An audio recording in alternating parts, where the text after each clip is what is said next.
Okay, so this is Misery Loves Company, a weekly reading series hosted by miserytourism.com.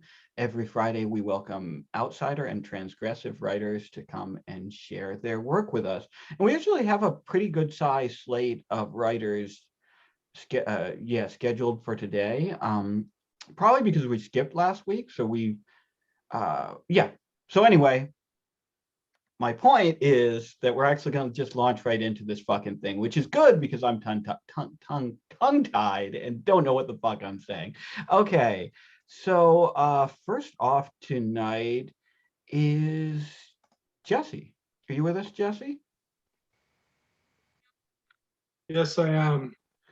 I'm surprised that I'm first because I just asked to read. Oh, I guess this is all the rollover from past weeks. Yeah, yeah, Um, that's the thing. We just basically took everyone who was scheduled for last yeah, week okay. and moved them over to this week. Well, I just got a book in the mail that I'm really excited about that I wanted to share an excerpt from with you. I don't know if that's backwards or forwards. It's a novel by a guy named Bruce Wagner. The novel's name is The Marvel Universe Origin Stories. Um, a little bit about the novel. It is This guy's been published various places in pretty big publishing houses, but recent in 2019 he tried to get this book published with a publisher on the West Coast, and they told him you can't use those words in this book. There's a character named Fat Joan, and the publisher told him you can't use the word fat in your book. You can't have a character call themselves fat. And he was like, you must be kidding. And he got the word that sensitivity readers had read the manuscript, and so he got pretty angry and said, "I could try to publish this somewhere else," but he had the impulse to put it in the public domain. So this book right here is sort of a pirated copy of the book. If you go to his website, which is brucewagner.la, you can read the book for free and you can print it off yourself. I think you can print it. He gets no money for anything. He didn't get any money for this copy. And anyway, he writes books about a lot of books about Hollywood and people that are striving for success in Hollywood. So there's a recurring character named Bud Wiggins in his novels that's supposed to sort of be a analog of him. If Go check his books out, check out his Wikipedia page. He's a really exciting writer. So anyway, this is a little section about Bud Wiggins. He always depended on the kindness of rich, estranged boyhood friends, at least one of them. Gary Gabe Vicker was his alter ego and fellow Beverly Hills High alumnus. The thing that cemented their bond was running away together and taking a Greyhound to Palm Springs when they were 12. Growing older, they shared a first fuck girlfriend, watched a cleft chin surfer buddy get pulverized by a VW van as the three dashed across PCH to body surf, were arrested for public drunkenness and whatnot. In the years during which they lost touch, Gigi managed to get himself hired by Norman Lear writing sitcoms. He graduated to directing them and created hit shows of his own. By the time he was in his mid 50s, he practically had his own wing at the Museum of Television and Radio. Bud took the Via Rodeo less traveled. He dropped out of high school and drove limousines at the Beverly Hills Hotel, acquiring an addiction to opiates and speed. Still, Gary envied his friend in the early days because in his late-ish 20s, Bud managed to write a dark Hollywood novel called Wild Psalms that critics announced was important in the way television could never be. It was notable that the author avoided the sophomore curse by never writing a second book. The men rekindled their friendship and saw a lot of each other in their 30s and 40s. Gary bought dinners at Musso's and Spago's, the Grill and the Palm, never asking his guest how he managed to survive. Better for both to avoid the topic. He had a hunch that Bud was being supported by his mother Dolly, living on and off at her condo. When they were 50 something, Bud did his usual thing, he vanished. Then, 5 years ago, at 60, he reached out. The murder of his daughter, son in law, and grandson sent shockwaves through LA. Dolly died before all that, and he asked for Gary's help. Bud's delusion was he'd be sliced off a wafer-thin piece of the estate, the way he used to ask for roast beef at the deli. He came to believe that through a creative, generation-jumping sense of empathy and forgiveness, the only survivor, his granddaughter Joan, would be a deus ex machina, a generous avatar of mercy. At the very least, he cynically hoped she might have the exasperated impulse to rid herself of the bad grandpa who became a pesky ghost and a litigious nuisance, and find the backbone to order counsel to just pay the old piece of shit off. But that was the voice of his daughter Vi. Joan would never have spoken so harshly. Joan didn't have the history of meanness in her to hate him like that. No one could have hated him the way Vi did, even from the grave. Was it asking too much? Was it really so unlikely that his grandchild, bored by the inherited blood feud, bile, and bullshit, might dare question its origin?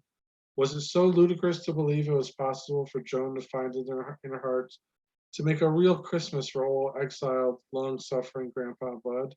They were family. They were survivors in their fashion. They were artists and half mad. Couldn't Joan draw solace from that?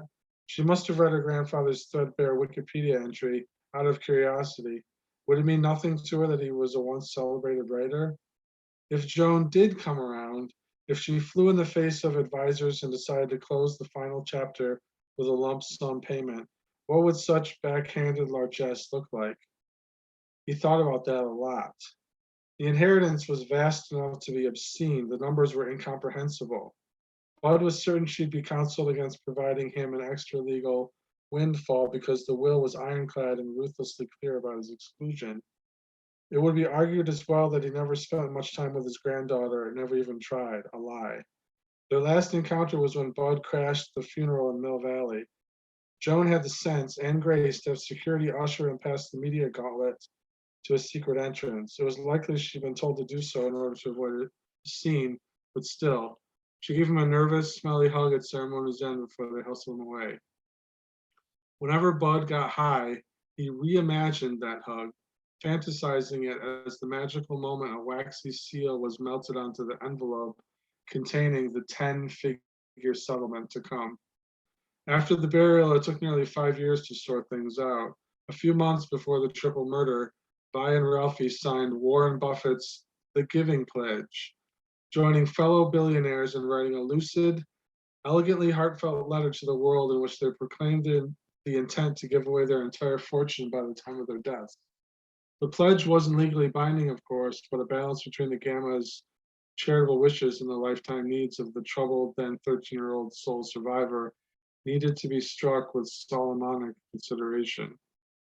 Bud had been estranged from his daughter Vi for over 30 years, and he wasn't even sure why. Because he drunkenly tried to kiss her on the mouth on her sweet 16? Because when she was 20, he slept with her best friend? Because when she was 11, she found one of his speed pills in the carpet and had to be taken to the ER? Media attention naturally focused on Joan, but because she was underage, they were forced to stay at arm's length. There were rumors that the Holmby horror had left the heiress permanently scarred and unhinged. When she turned 17, a blurry telephoto image of Joan's giant, half-nude body being mechanically swiveled into the back of a custom van sent waves of derision and compassion through the internet.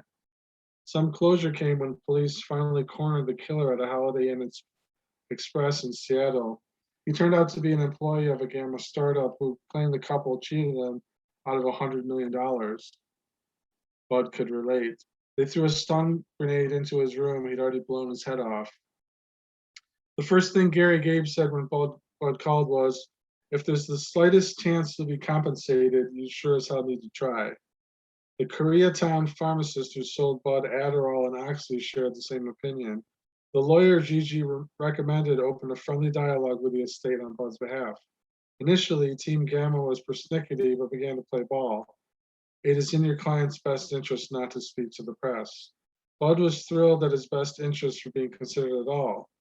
The implication being that the executor might be of a mind to consider a settlement.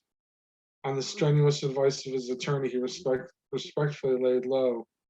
He further ingratiated himself by punctiliously informing, through his attorney, of course, of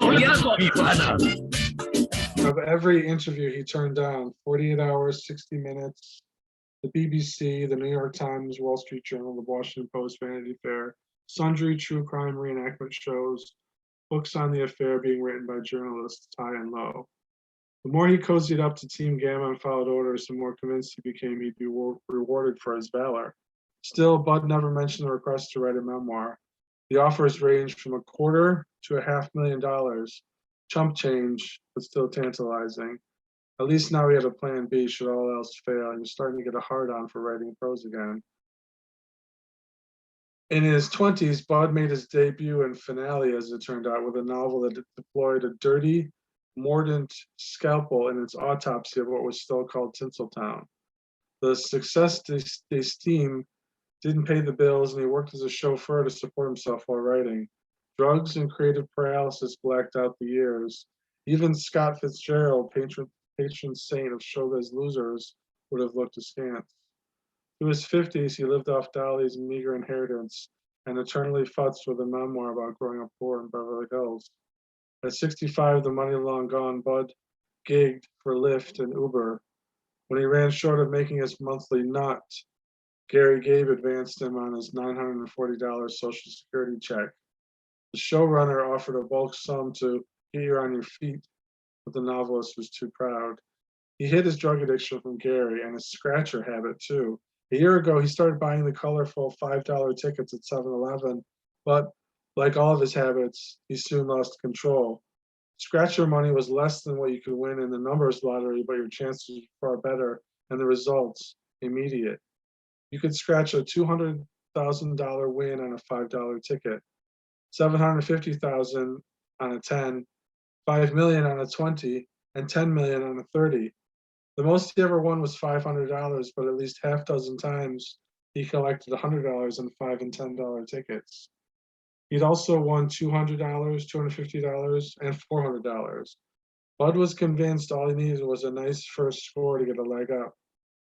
He had to pay federal taxes on scratcher jackpots over $599, but didn't have to pay state. If he could just win a $100,000 ticket, he knew bigger wins were soon to follow. That's how the algorithm of chance worked. The faucet was hard to turn, but once you did, the water just flowed. He never considered himself to be a gambling addict because the way he looked at it, it was a veritable certainty he would one day win, and win big. It occurred to him that any reparations from Team Gamma, whether wholeheartedly generous or reluctantly pragmatic, would most likely be in the ballpark of a big scratcher win. Anything in the 2 comma category, for example, $10 million, would of course be optimal. $5 million was more than agreeable. $1 million or $2, though disappointing, would definitely be in the leg up category. After the settlement was signed, sealed, and delivered, the icing on the cake was that he'd now be free to line his pockets with memoir money, a few $100,000, if Bud's instincts were correct, unless an agreement with the estate forbade him. When the Yuletide ruling finally came down without his name mentioned, Bud's attorney refused to appeal. Adding insult to injury, the court warned that if he ever tried to contact Joan Everhart Gamma again, my granddaughter, the gall, the arrogance, the injustice, he would be slapped with a restraining order. Bud fell into a steep depression that he never quite climbed out of. It was time for plan B. When he approached the publisher he had given the cold memoir a shoulder to, they all declined. Too much time had passed, they said, and so many books had already been written or were being written about the case. He wound up signing with a small house, Press Send Press. In 6 weeks, he spent a $25,000 advance on drugs and scratchers. And Press Send Press is the name of the press that he's jokingly calling this book being published by. Anyway, that's the excerpt. It's a great book. I recommend it and all his other books. He wrote a book called Dead Stars, which I've sort of tweeted a little bit about. It's a horrifying book. It's very transgressive. It would fit right in with the people that come to Misery Loves Company, I think. It's really gross, but very good and very moving and heartbreaking. And that's my plug. That's my plug for his books. Yo, J-Dog, I've been saying dog. We wear masks in public now, and I just call people dog earnestly, and I just anyways. But like, is this hard copy available on Amazon? Because I had heard Brett talk about it, but I didn't want to read the fucking web page. So did you just get Right. Yeah, this one I got for $20. It's a little steep for a paperback, and the money goes to an organization called American International Pictures. In the and on the very first page, he gives the sort of legal notice that all of the work may be excerpted without the author's permission. The same applies to any iteration or adaptation of the novel in all media. So I'm wondering if people are snapping up the book in order to adapt it, possibly for no money. It's a weird move to make as a writer, but he made it. And yeah, you can get this for $20. Originally, there was a version that he signed that he also saw no money from, that was published by someplace in LA. But this is the one I got. Sure. Yeah. Thanks for. Thank you for listening. No, oh, sorry, I'm hearing a feedback loop here. But no, first of all, I really respect any author who operates with complete fucking disregard to copyright law, whether that's like just not like going through the process of really protecting. Kathy Acker. Huh? Sorry, what was that? Like Kathy Acker. Oh yeah, shout out to Acker, yeah. Yeah. But no, first of all, I love that approach. But above and I was listening while you read. Now, I had no real knowledge of Bruce Wagner at all before you mentioned him. But listening to that, man, I'm hooked. I think I've got a reading list this fucking long, but I do think I want to give it a try because there's a real like noir sensitivity or sensibility rather to it, but it's what you want from noir, which is like real delicacy and precision in the prose. Like every single word that you read felt like it was carefully chosen. Unlike my words tonight, I can barely open my fucking mouth, but every single word you read felt like it was precisely and carefully chosen and evocative without being like showy and, you know, like intense without being purple. So no, I fucking dig this shit. I dig this shit. I'm going to have to check it out. Thank you so much for sharing that, Jesse. Next up, since Yeah, that was definitely awesome. Oh, sorry. I just have William, were you getting the Twitter feed? Because I posted something, then you posted something, so I'm not sure. Oh shit! No, I just assumed. Fuck. Either way, I mean, whatever's easier for you. You can take it if you want. No, man. You know what? You do a better job with it generally than I do. You bring like more character to it. I'm just like, this guy is reading that. So I thought that since I had it open, I was doing it. But why don't you take the rest of the night? That would Okay, actually either way, I'll take it. That would. Rudy Yeah. did the one with the pun, right? Yes, Rudy did the pun. Literally all I do, because I'm trying to listen, I'm trying to moderate the thing. I'm like, here is at this guy with this. And so Rudy does a lot. He puts a lot more like thought and fun into these tweets. So I very much would rather he do it. So next up is, and in fact, I'm going to close Twitter so I don't make that mistake again. Josh, you're up next, Josh. Sure. So And you're going to be reading some poems we published, I think. yeah, sorry, just fucking pigs are going wild out there. Are they coming for you, Josh? You better read these Yeah. poems No, fast, motherfucker. You know, I always wonder about that email I sent to that detective constable, whether that'll ever come back to bite me in the ass. But No. as it, you know, it's been about a year. Maybe I should send an anniversary email to Detective Constable Active. Josh, Wouldn't recommend it. But this Josh, actually just a raises quick, an important question, and you don't have to answer me if you don't want to. But how are you doing on the whole sobriety thing? Buddy? So I did 30 days, and then I did 5 Fucking days, congrats. and then I did 9 days, and now this is my first. I allowed myself what's called a cheat day or a relapse, depending on who you talk to. But no, honestly, I've cut down, like looking back over the past 50 days, like by 80%. I feel amazing. My girlfriend says, you know, I'm on the scale. I weigh 10 less pounds. I'm going to keep it up, but I can't, you can't You look fully- good. I was I'm about not to say even you look fucking good, around. man. You look good. You look Yeah. healthy, man. Yeah, you look- Everyone's in rehab and looking better, and Yeah, it's I good. just, yeah, fuck yeah. I just can't, I don't know. I still gotta dabble right now, but hoping Yeah, no, I'm to- sorry to put you on the spot about that, Yeah. but I just got a question, Josh. Do you want me to at you in this thing? I know you Yeah, have yeah, blue that's check fine. mark. So basically, Okay. yeah, that's fine. And yeah, so it's gonna be 4 poems in Misery Tourism, and then 3 unpublished ones, including one that was a bit redacted. That was gonna be in this batch, but yeah. So I'll just start. Manicure.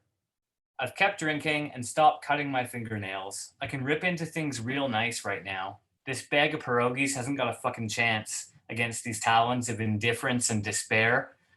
I exercise my strength in this way daily, dominating condiments and meals alike, wishing everything else would fall into place like so. Pantone matching system. Wonder what Pantone would name the shade of yellow that my piss is on the 3rd day of a bender. It's definitely my color of the year. Grooming my regrets. As I'm shaving, the regrets cross my mind like a funeral procession while the razor wanders my face. The things I did to you. It's a lot like my uncle's dad's funeral. It was a Jewish one, and we each took turns shoveling the dirt over the open grave until it was a closed grave and the dirt was a mausoleum. Killing Dale Earnhardt. People are always so sure that they can trace the origins of a troubled person, like a school shooter, to hours spent playing some RPG, or maybe enacting violent fantasies against women in Grand Theft Auto. By this logic, I think childhood psychologists should have been alerted to some kid I knew growing up in my suburb. It was a summer afternoon, and it must have been the year 2001, because earlier that February, NASCAR legend Dale Earnhardt was killed during the last lap of the Daytona 500 as he took the final bend in a signature black stock car. There are a couple of reasons that this detail is important. First, the kid was playing NASCAR on Nintendo 64 with a friend, and Dale Earnhardt was still a driver that you could select to race as. And second, the kid was repeatedly smashing Dale Earnhardt into the 4th corner of the simulated Daytona 500 instead of doing laps like you were supposed to. Eventually, an adult noticed what was going on, how the video game wasn't being played properly.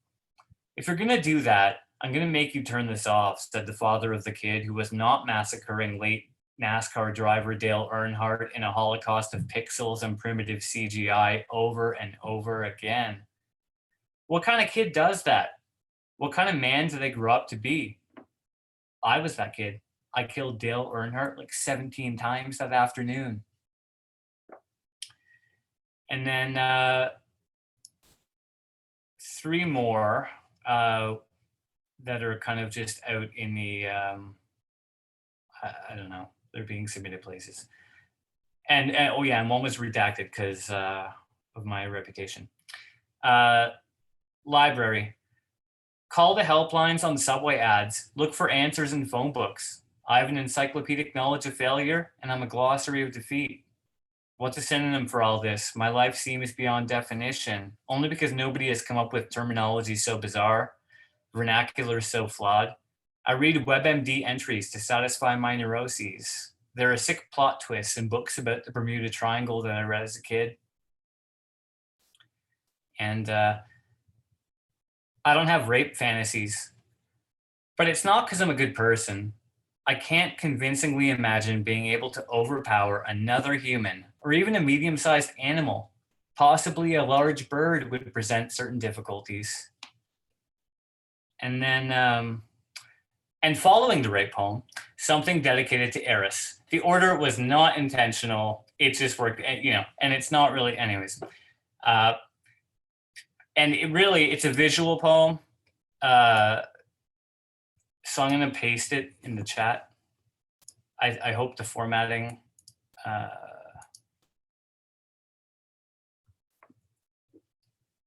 Yeah, looks like it works. Pickup line as I hurtle towards middle age in one of North America's most expensive cities. Hey, I don't have any roommates. And my place has central AC, and it's not a basement apartment.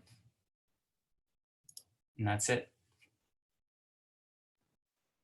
Those were great, Josh. Now, most of them you've read here before, and obviously more than half of them we've published. And one of them belongs to us, Josh. You understand that, right? If that particular poem goes into publication, it goes into publication at Misery Tourism first because we accepted it first, motherfucker. But no, as usual, man, like I love these poems. The Dale Earnhardt poem, obviously, I really love. I love it so much that I hounded you until you let us publish it. But now that, as usual, I don't know what I can even say that I haven't said a million times before. You are like the man when it comes to capturing like this kind of self-conscious neuroticism of like modern life in a really fucking concise and beautiful way. I was talking about when with the Bruce Wagner piece, how like no word was wasted. The same is true of you. Like your poems, you could not cut a single fucking word from them. It's beautiful shit, man. Oh, thanks, William. Like, yeah, no, I was worried these were too melodramatic, but I do honestly. You guys made me see. I like the Dale Earnhardt one too. So, thanks. No, it's great, Josh, and I'm glad you're doing well. Yeah, tonight's like I said, cheat night, relapse, fine line, but we'll see. Tennis has helped. Fuck, man, I'm gonna send some videos next time. I'll because I'm actually good at the sport. It's crazy for people to see. Imagine me. Fucking very athletic, but it's a specific sport. It's weird. Anyways. Man, that's awesome. Josh, I guess you can't really do it because it gets dark so early now, but one of these nights, Misery Loves Company, you take your phone to the tennis court and just fucking... In the summer for sure. But Wait, you guys say hi to my dad. Hey, how you doing? Hey, hello. hey, this is Dad. How you doing? thank you for birthing your daughter. Writing to all of you. Hey, good seeing you. Tonight, it's already a pretty good one tonight. I liked his energy, the reading. Are we going to critique the reading from Eris's dad? We should. That was very good. I mean, it was concise, Eris right? energy. And that's a rarity. Wait, what? I said it was concise, and that's a rarity. Oh, Uh, that's beautiful. No, no, as usual, as Derek said, your dad brings an amazingly positive energy to everything. And that's beautiful. It's kind of out of step with Misery Tourism, but it's beautiful nonetheless. Okay. I so- mean, the constant Hawaiian shirt is like his trademark, like. My dad does the same thing. He's a Hawaiian shirt guy. Will Wow, never be this a is why Hawaiian- we're great people. So next up is Josh's arch nemesis, GG. And he's gonna upstage me like a little I'll bit. beat your ass in tennis, dude. I'll fucking come up there to Canada right now. Oh, okay. These are strong words. I beat my dad. I'll beat you too. Woo! All right, sorry. All right, so I have this silly story about a bunch of Two-handed famous backhand, people. one hand. Huh? Two-handed backhand, one hand. One hand. Come on, we're adults. Bitch. All right. Okay, so this is a dumb story. I'm gonna read it. I hope it gives you a giggle or something. All right. This is called Buggy. I've read parts of it before. If you've just feel free to tune out if you don't like it or whatever. David Foster Wallace sits at his writing desk, rolling a small ball of hashish between his thumb and forefinger. He hears his name being called through the door, separating the house from the garage, and puts the sphere of concentrated marijuana into his shirt pocket. Be right there, says David Foster Wallace. He tucks a lock of his hair into his bandana and wipes a bit of sweat from his forehead. What? Replies the voice from inside. David, come blow out your candles. You can't stay in there forever. Oh, says David Foster Wallace. Shit. He stands, spins once on the concrete floor, then approaches his bong and picks it up. Just a second, says David Foster Wallace. He hoists the bong like an accomplished fisherman would a fish and does another spin. Just finishing an essay about television. I'll be right out, he says. The concrete floor under his socks feels wonderfully slick. David Foster Wallace steadies his legs before removing them from his shirt pocket and then mashing the small ball of hashish into his resiny bowl piece. He takes 2 dense fat hits before returning the bong to its corner in the garage. David, says the voice from inside, the candles are melting. David Foster Wallace wipes his face with his hands before putting on a bandana and shakily moonwalking to the door.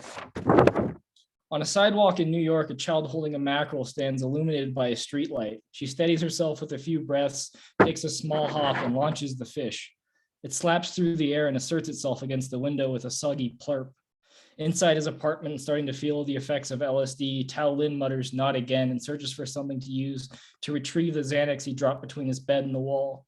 He settles on whipping at the pill with a shoelace and is ultimately unsuccessful, but satisfied, with a feeling of leaving behind one pill friend to find later. Tao Lin walks to his desk and picks up a bag containing a double-digit number of pills of various shapes and sizes.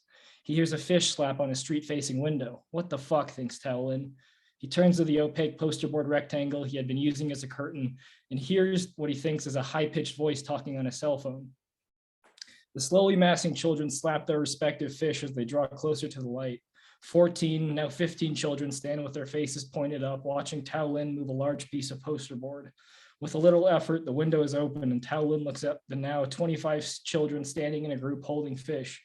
Hey, what are you guys doing, says Tao Lin. We can't hear you, shouts a child standing near the front of the pack. He whirls a headless catfish at Tao Lin's window. What the fuck, stop it. Don't throw fish at me, says Tao Lin in a commanding tone. You can't tell us what to do. You're not God, shouts the child. The girl who threw the initial fish stands with her hands on her hips and sticks her chin out. Yeah, he's not God. Several more children announce their agreement and more fish are launched at Tao Lin. Salmon, mackerel, tuna, cod. Tao Lin watches a headless marlin fall to the sidewalk and is slightly impressed that a child could throw such a large fish. That one was pretty good, says Tao Lin. Yeah, says the child who threw it. What do you want from me, says Tao Lin. A trout is launched in reply. Do something depressing, yells a child in the front. Yeah, the others say. Tao Lin narrows his eyes, considering the whole scene. Please leave me alone, says Tao Lin. A big mouth bass cracks Tao Lin's neighbor's window. You guys will probably have to pay for that, says Tao Lin. We're kids, we don't have any money. Tao Lin replaces his poster board curtain and moves his bed away from the wall. He puts the Xanax in his mouth, takes his phone out of his pocket and tweets, "Seems strange to have fish thrown at me while I retrieve Xanax, I feel." Next section, 10:09 a.m. David Foster Wallace sits in a bathroom cubicle surrounded by smells. With only a thin layer of what resembles laminated styrofoam separating his elbows from his neighbors, he is in there. He is stoned. 8:09 a.m. that same morning. A taxi driver looks at a piece of paper and slows his car to a stop in front of David Foster Wallace's house. He watches a sweaty man with bandana long hair approach and place his right hand on the slightly ajar window of the passenger side door. Hello, I hope I'm getting this across correctly, but are you here to take me to, David Foster Wallace squints, looks down, adjusts his glasses, then wipes at his glistening cheeks with the back of his left sleeve. The airport? Yeah. David Foster Wallace removes his hand and the taxi driver looks at the sweaty condensation on the window. He rolls it up. 8:15 a.m. With a car comfortably rumbling over the imperfections on the freeway, David Foster Wallace leans back and reaches a finger, then a hand, into his pocket. He squishes a rectangular prism-shaped hash royal candy with his thumb and forefinger. He eats it. 8:35 a.m. David Foster Wallace isn't sure if the edible has taken effect or if he's just a little excited. He isn't sure if he's getting sweatier or if he has reached the sweatiness plateau. 8:36 a.m. David Foster Wallace wipes his cheek with the upper arm of his left sleeve, then ponders, for the duration of a lane change, if the oysters he ate at 1 a.m. earlier that morning were a good idea. The taxi driver speeds up a little. The other oysters that David Foster Wallace ate at 7:40 a.m. that morning would definitely mitigate THC absorption. David Foster Wallace makes eye contact with the driver of an adjacent car. He should have eaten the candy first when he still had an empty stomach. The adjacent car changes lanes and leaves the freeway at the next exit. 8:45 a.m. After checking his watch, David Foster Wallace is sure that he feels the effects of marijuana. 9 a.m. With encouragement from the taxi driver, David Foster Wallace leaves the car and he is carrying his leather bag. 9:25 a.m. David Foster Wallace enters an airport bathroom. He glances at the grout between the tiles on the floor and considers the word dire. 9:35 a.m. David Foster Wallace is not alone in the bathroom. 9:39 a.m. At least 4 other people are also in the bathroom. David Foster Wallace can hear them through the thin walls that surround him in his toilet. 9:41 a.m. David Foster Wallace calls the airline and reschedules his flight, citing a medical emergency, one involving acute and repetitive pain, something downright Lynchian in the way that it manifests as an all-encompassing psychic violence. 9:54 a.m. The airline representative ends the call with David Foster Wallace after he requests a company address that he can mail a 400-page essay regarding his current pain to. 9:55 a.m. David Foster Wallace vows to never eat oysters again. All right, the next section. Albert Einstein allows himself another lengthy draw on his opium pipe before laying it on the grass in front of him. He looks up at the sun, warming the skin on his face for a few moments, then looks back down at his hands and pulls out a pen. Albert Einstein half legibly scribbles freezer fart dash visible on his left palm before lightly chuckling to himself and nibbling on the pen cap. He hears Hans, his firstborn, ask something in German. What, says Albert Einstein. He turns around. What are you doing, says Hans. Oh, I don't know, just kind of chilling out, says Albert Einstein. This is ridiculous. Man, everything sort of is, says Albert Einstein. Do more physics, says Hans. He kicks away the pipe. He flops down and rolls on the warm, soft grass. He is 8. He lays with his arms and legs outstretched. Hans says, it's a sunny day. Albert Einstein walks away, eats some German chocolate cake, and does more physics for a number of years. Next section. Tao Lin, clothed only in underwear, sits behind a closed door in the examination room of his doctor's office. The backs of his arms develop goosebumps as he watches the movement of a thin plastic ribbon taped to a metal bar in the air conditioning duct. He's sitting on a padded, elevated island. The door opens. Ah, Mr. Lin, good to see you again. How are you doing? Asks the kind-eyed doctor. Okay, says Tao Lin as he looks at the socks on his swinging feet. He wishes they were touching the ground. Everything just kind of feels like it hurts. Oh, there, says the doctor. He puts a palm on the center of Tao Lin's back. He looks up from his clipboard for the first time, steps back, and examines the length of the nearly naked writer's body. Why did you take your clothes off, he asks. You do remember why you're here today, yes? Tao Lin looks at the door handle and furrows his brow. Test results? Oh shit, that's right, he mumbles. Put my clothes back on. Fuck, I'm sorry, fuck. The doctor busies himself with something on the clipboard as Tao Lin puts on his pants and shirt. The writer suspects the doctor of writing something about him. He ties his shoes. The doctor places the clipboard on the counter next to the sink and removes his glasses. That's better, he says. Tao, yes? Tao sits up and lightly pinches his own earlobes. I'm going to be blunt with you because I think you need to hear this. Your 2011 essay about Coco the gorilla is the best thing you will ever write. Tao, you need to stop, says the doctor. I don't understand, says Tao Lin. He pauses, then adds, I haven't even made a book with moving pictures yet. Tao, you can't keep writing about yourself, says the doctor. This is a concrete reason, Tao. I know you can hear me. Take your hands off your ears. Shut up, says Tao Lin. You shut up, says the doctor. Listen to me. Shut up. Stop writing. We're going to turn you into a bug. We have the technology to do that nowadays. Believe me, I'm a doctor. I know. Fuck, says Tao. He leans forward. I just don't know what else I can do. He cradles his face in his hands. The doctor puts his glasses back on. Well, what do you like? I like drawing pictures, I guess. Hamsters too. You and I both know that can't continue, Tao. Please, take this seriously. You're going to be turned into a bug. The doctor removes a tongue depressor from its jar and uses it to scratch behind his ear. Keep that in mind. Once you're a bug, the wheels are pretty much already turning. You know what happens next. The doctor absentmindedly gnaws on the tongue depressor. Tao's toes point inward as he considers the possibilities of his future. He'd probably have to change his diet. Were bugs allowed to be picky eaters? Some, probably. He felt a little sweaty. Jesus, oh Jesus, you could always become religious, Tao. No one who is religious ever turned into a bug. But you can't be a Buddhist, though. That doesn't count. And you'd have to really try. No messing about. What about Taoism? Should I make the call right now? You seem like you want me to. Are you tired of humanity, Tao?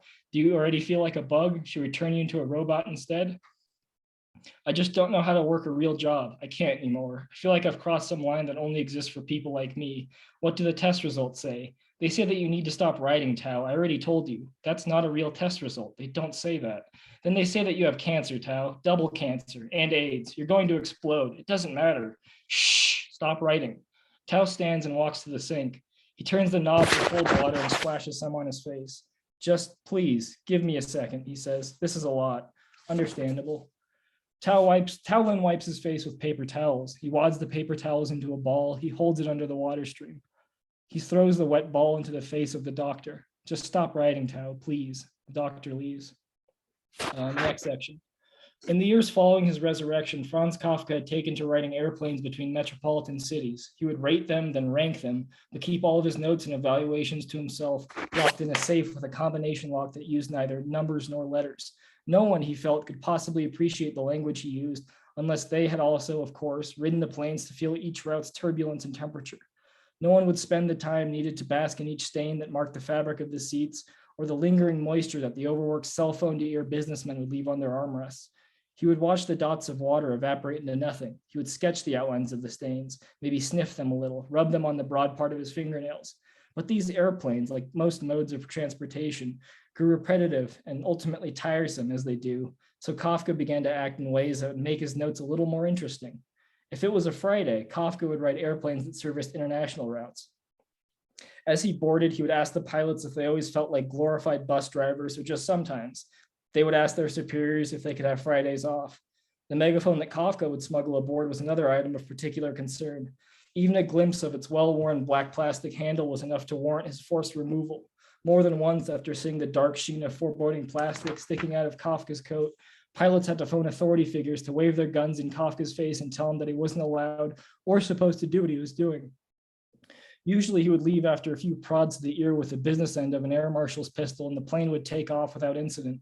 But if the megaphone was on board and the door was closed and Kafka was on the plane, sitting in the back over the seam between two seats with the armrest up for better stability, pilots could do no more than accept defeat. Utterly unable to summon either the strength or courage needed to deal with a megaphone Kafka while steering an airplane, the pilots would slouch in their seats, praying for a malfunction or a meteor, sometimes a hurricane. Faster, Franz Kafka would mumble, greatly amplified. We can never go fast enough. His barely audible voice would thunder down the plane through the seats and rattle the windows. Damn it, Franz, the pilots would say to themselves, to the flight attendants, to the passengers, to the clouds, to the sky. What did it matter now? It was Friday. The next section. Let's skip that one. So this is the last bit. In the center of a folding chair semicircle sits Oprah Winfrey, clad in the most wholesome nurse uniform her employees could source. She claps her hands twice. Okay, guys, can we please come sit? The other humans in the room, Franz Kafka, David Foster Wallace, Albert Einstein, and Tao Lin, shuffle to their respective seats. Come on, guys, I know you all want to hear what the results are. Tao, where did you get that mint?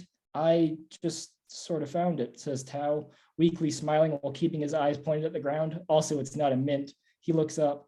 Albert Einstein, having been the first to successfully sits down, quickly jumps out of his chair. Tao, what do you have? He asked, pointing at him. A small white oval. Don't worry about it, says Tao nervously, yet somehow with an unmistakable air of aggression. Tao bites down on the pill and sits next to Albert, but leaves one chair between them. He chews his pill loudly with his mouth open and tongue out. Look, Albert, he says. Tao opens his mouth and makes a gurgling sound. He closes it and smiles. What's the equation for how mad you are right now? Tao giggles softly, swallows, and is glared at by Oprah. Are you two done, says Oprah. Tao and Albert look at each other, then say in unison, yes, Miss Winfrey. Much better. Now about these results. I should have never gotten off the plane, says Franz. Looking down at the floor with bent shoulders, he twists a lock of his hair over and over through his thumb and forefinger. Franz, you know we've spoken about talk like that. Now, if we could do without any more interrupt, David squints at Oprah and bites his lips. He leans forward, points his toes inward, and touches his knee together. Says David Foster Wallace. Oprah Winfrey closes her eyes and counts to 10 before turning her head towards the bandana and long hair. Yes, David, she says. Can I use the bathroom? I've had to go since my flight landed, and I've been wholly without proper opportunity, says David. Can it wait, David? You've already been to the bathroom several times today, and it would be rude to excuse yourself again from your friends. She gestures at Einstein, Kafka, and Lin with an open hand. Wallace winces and stares at the ground. He thinks about long words, baseball, tables, crabs. He feels depressed. I guess, he says. Now then, are we all ready? Can we have two consecutive minutes of focus? I know it can seem difficult. Tao, give Albert his glasses back, but I believe you are all perfectly capable. The four men attempt to listen to Oprah. She pulls a manila folder out from under her chair and begins thumbing through its contents. Franz tries to sneak a look. David notices him doing so and replies with a chorus of speech disfluencies as well as a thorough sweat wiping. He considers mouthing, I'm telling it, Franz, but is cut off by Oprah clearing her throat.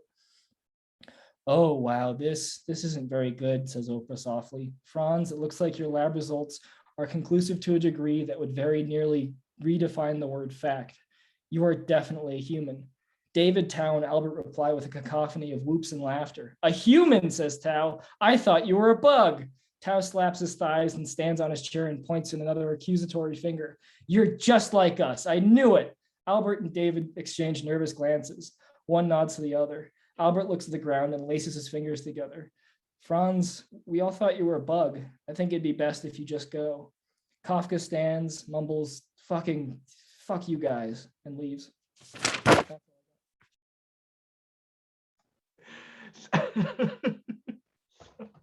So you read part of that before, and I love the part that I heard, but hearing it all together, man, it is so fucking good.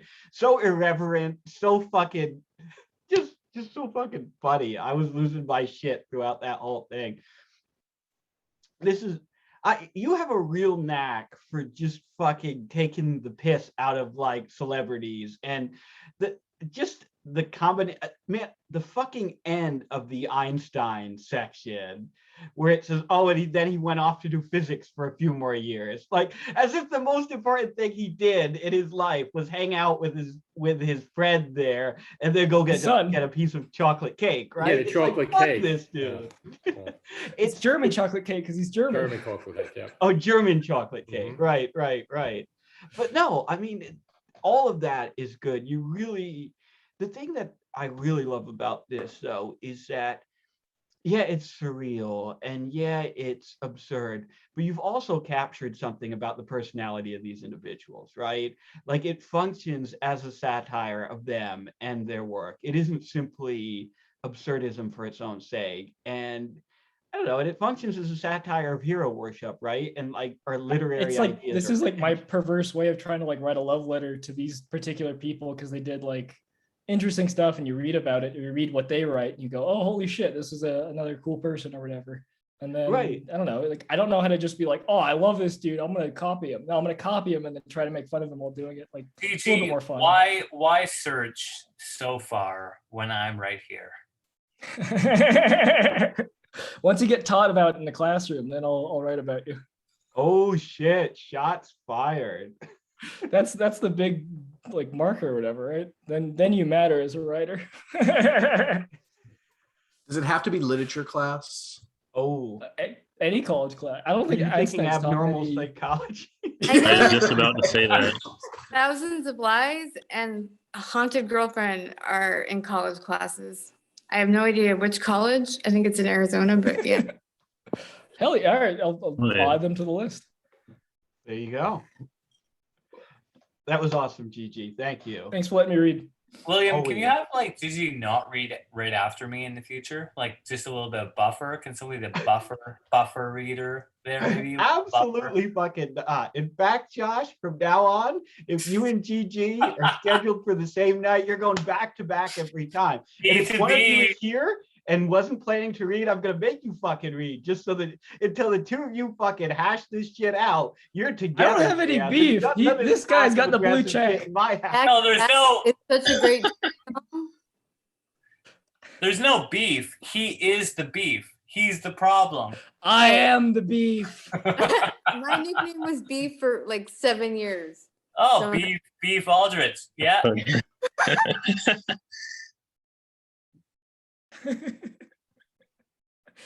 That's good. Let me meet That's myself. good. Okay. Lots and lots gotta of pull myself together here. But thank you, Gigi. Thank you, Josh. Blick, you're up next. Oh, well, I don't know how transgressive this is.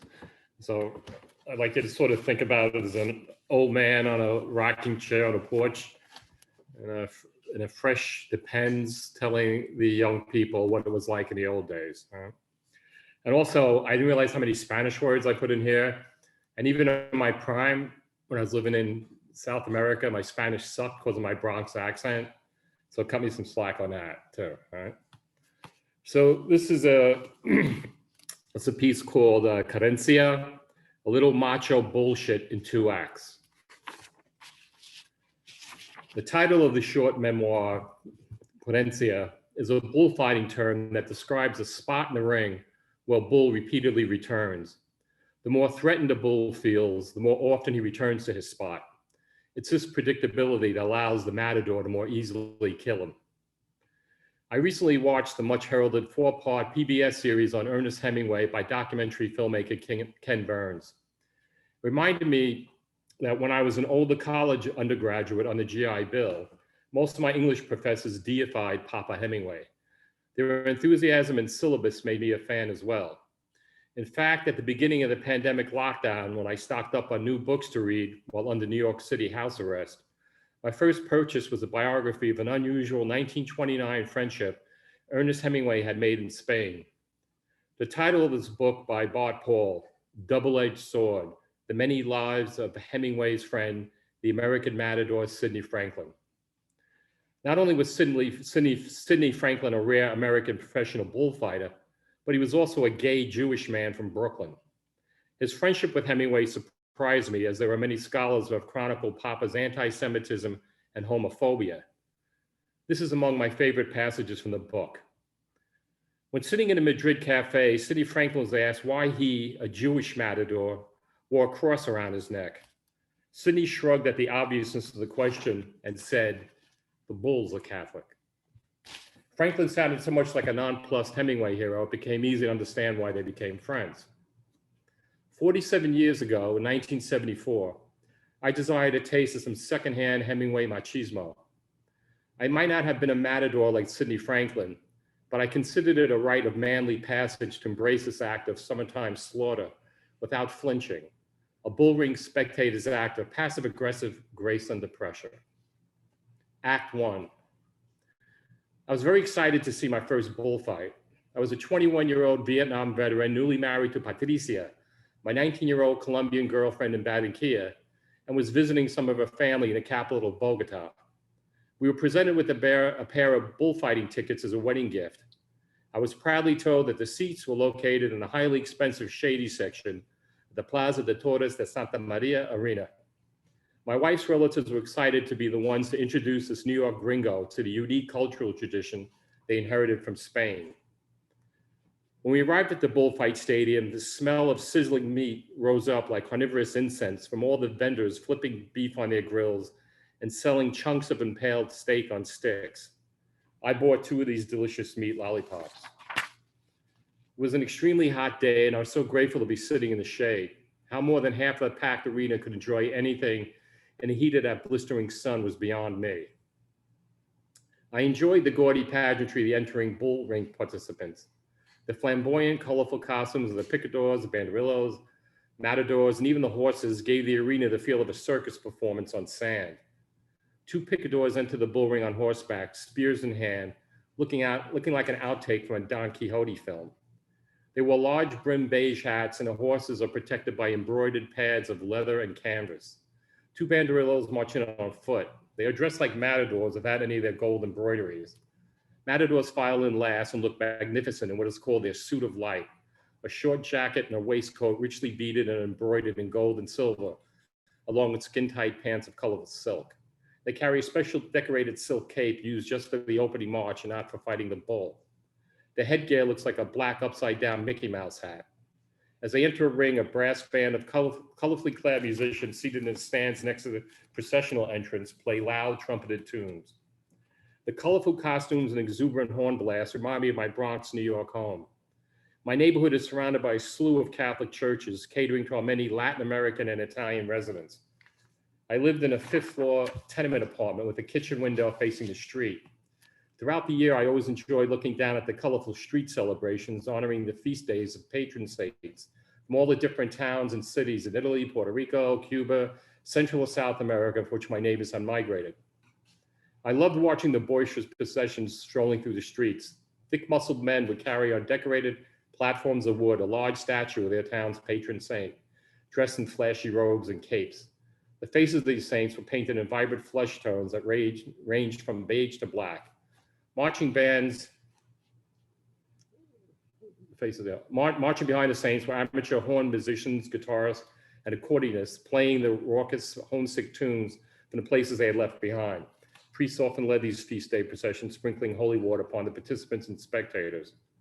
Watching this opening bullfight ritual of sound and color, it also reminded me of what I'd witnessed at a local church in Barranquilla shortly before traveling to Bogota. I'd never seen the happy revelry of blessing of animals inside a church, dog, cats, birds, chickens, donkeys, and I thought the flamboyant bull ring pre-fight ritual was a kind of blessing of the bulls. Accompanied by heavy trumpet fanfare, a gate opened at one end of the arena, and heavily costumed horseback rider, dressed like an ancient troubadour in a plumed hat, rode across the ring to an official seated in the stands and doffed his hat. The official, who I was told was Bogota's mayor, responded by waving a white handkerchief. This meant he had given his permission for the fight to begin. I love this dramatic and thrilling opening ceremony. It was far superior to the tossing of the ceremonial first pitch of a new baseball season at Yankee Stadium in the Bronx.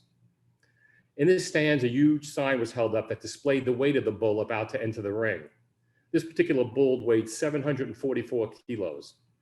For reasons I'd rather not elaborate, I knew how to translate the metric kilos into pounds, having learned years earlier that 1 kilo equals 2.2 pounds. When my host saw the weight of the bull, they giggled and said that they had never seen a bull that large. It was claimed that I had brought good luck because I was about to witness a truly spectacular fight. When this enormous bull exploded out of the gate, a collective gasp echoed through the arena, followed by loud applause and cheers. This animal was so insanely large, it reminded me of cartoons I had watched as a kid, when an enormous angry bull snorts and exhales huge clouds of smoke from its nostrils. The spectators' shouts of excitement quickly turned to jeers and screams, questioning the manhood of the horseback picadors, who were unable to pierce the neck and hump of the toro gigante with their spears. When I asked my Colombian host about the taunts, I learned that spearing the bull wasn't just to get the bull more aggravated for the fight, but was its death warrant, as it begins the process where the bull is bled to death.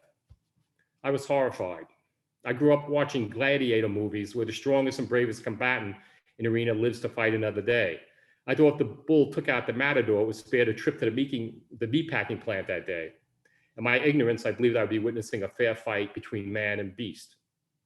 The picadors, after numerous attempts to pierce the bull's flesh with their spears, rode away and returned with bigger spears. No blood spattered across the bull's back as the picadors impotently slammed their larger spears into the animal. The crowd's shrieks turned hysterical, and I could visibly see the picadors' shame as they repeatedly failed to bloody the bull. The defiant bull shrugged off their thrusts and began attacking their horses. I couldn't see the eyes of the bull or the picadors, but I could clearly see the fear in the eyes of the horses. Suddenly, a third picador rode into the bull ring carrying a long metal spear with the bottom half that looked like the curlicue of a pig's tail with a protruding thick pointed spike. Upon his first thrust of it into the bull's thick hump, a crackling flash of electricity was heard as a sizzling electric spark exploded into the bull's back. Blood was finally drawn from the belligerent beast. Use of this metal spear further enraged the angry crowd, and their disapproval grew more raucous with each successful thrust of the electronic weapon. A real man does not need a metal machine to pierce a bull's muscles. The entire arena smelled like cooked steak. The rest of the fight is a blur to me, and I didn't want to watch the systematic slaughter of the bloody, dying bull.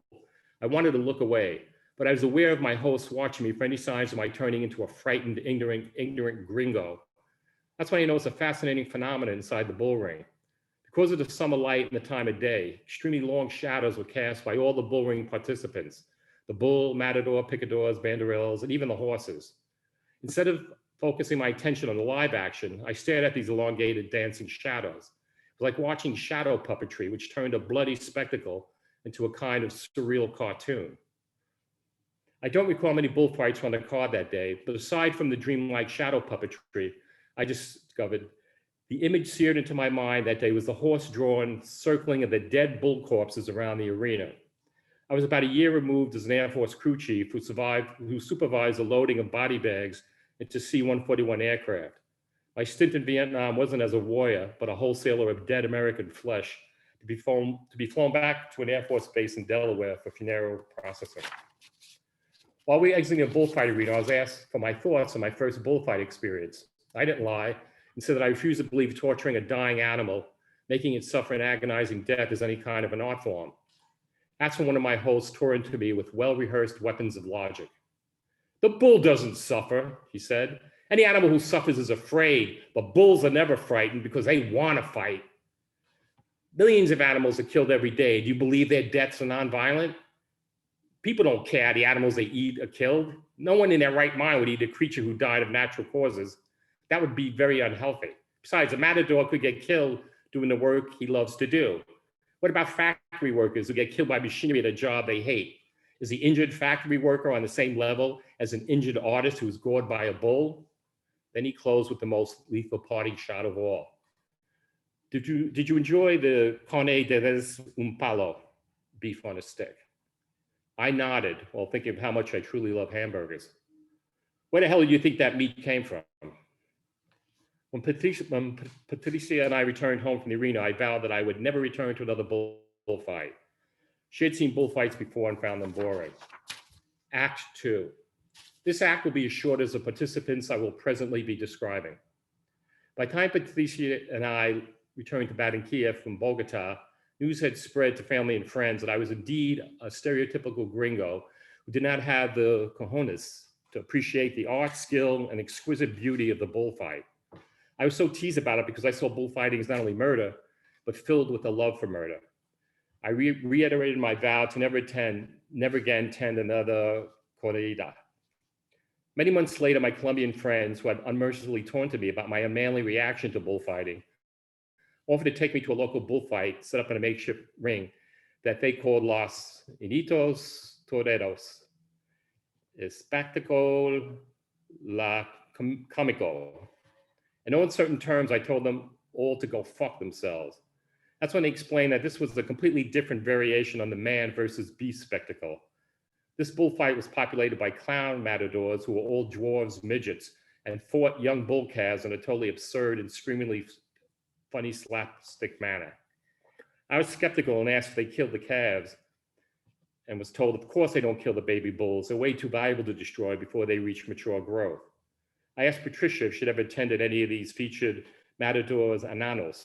She said she had, but was always told how funny their performances were. What appealed to me was that it seemed as if this slapstick bullfight extravaganza was a kind of mockery of the machismo I was being ridiculed for not possessing. I accepted they were offered to buy me a ticket, as the Three Stooges and Charlie Chaplin had long ago nurtured in me a love for slapstick humor. Today, dwarf midget matadors would be considered the ultimate in political incorrectness, as it could be rightfully claimed that their performances were holding up people with disabilities to ridicule. But 1974, we were decades away from such culturally enlightened sensibilities. My Colombian compadres spoke the truth. The bullfighting dwarfs were a silly collection of skilled slapstick clowns, many in gaudy drag outfits, featuring bosoms that would make Dolly Parton feel insecure, and not ashamed to fondle them or have them fondled, to the laughs of the delighted crowd. Mixing vulgarity with childish jesting, they tumbled and danced and executed delightful pratfalls. My favorite were the performers who came into the arena regally dressed as picadors with cardboard spears, wearing horse body puppet costumes where their human legs and feet replaced horse hooves as they pranced around the bull ring. Festive music underscored their frenetic tumbling acrobatics. Peals of laughter echoed from the crowd, a far cry from the blood sport shrieks at the Bogota bull ring. These tiny performers extended slapstick antics with sans any bull calves. Instead, many clowns pretended to be charging bulls, instead of being speared or stabbed, received well-timed kicks in the butt as they charged past. The crowd's laughter abruptly ended with the appearance of the first baby bull in the ring. Extremely short, proud matador strode in wearing the same kind of impressive suit of light a full-size matador would wear. This diminutive bullfighter dressed the charging baby bull with all the regal flourish of a normal-sized toreador. His sweeps of the cape and theatrical falling to one knee as he controlled the charging calf was truly a feat of extraordinary athleticism. Shouts of "Olé" accompanied each grand gesture of his billowing red mulata until he suddenly brandished a small double-edged sword from that red cape. He plunged the sword between the baby bull's shoulders with theatrical flourish, killing him. The crowd, with many children attendants, roared their approval, whistles, applause, and shouts of "Bien hecho." I jumped out of my seat and screamed, "Puta madre," at my Colombian comrades, who were all convulsing with laughter as I stormed away from the funhouse slaughter. And yeah, I like Vale. Is that a problem?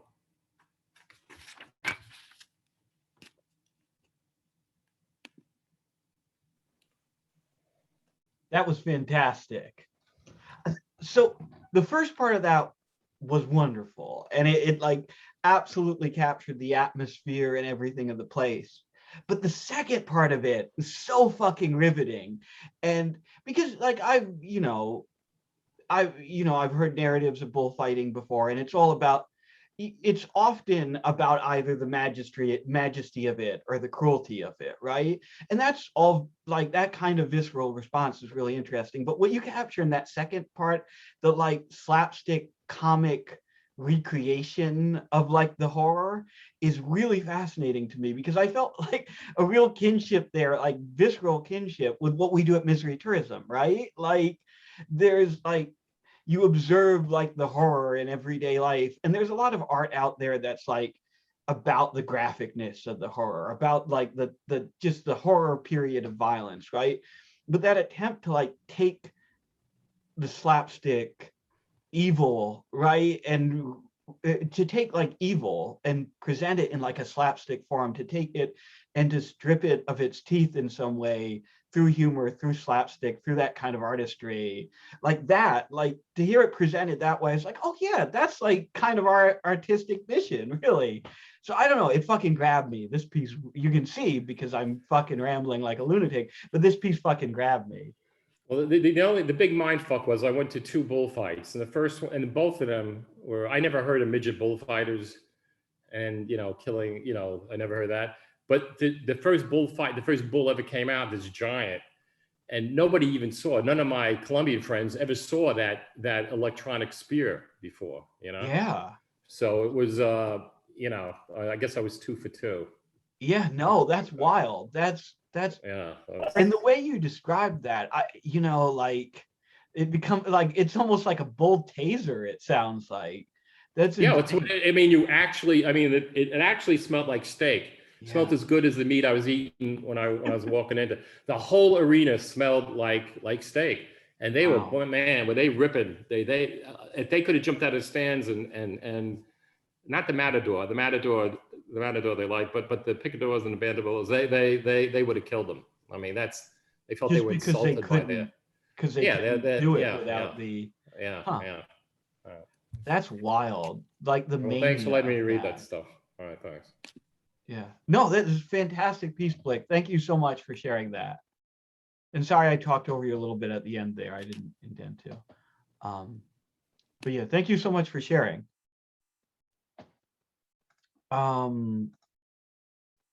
Gianluca is up next. Hey, what's up, everybody? Hey, how are you doing? Doing all right. Now, Yeah. before we get started, this piece is on a Google Doc. And did you want Rudy to tweet this out or not?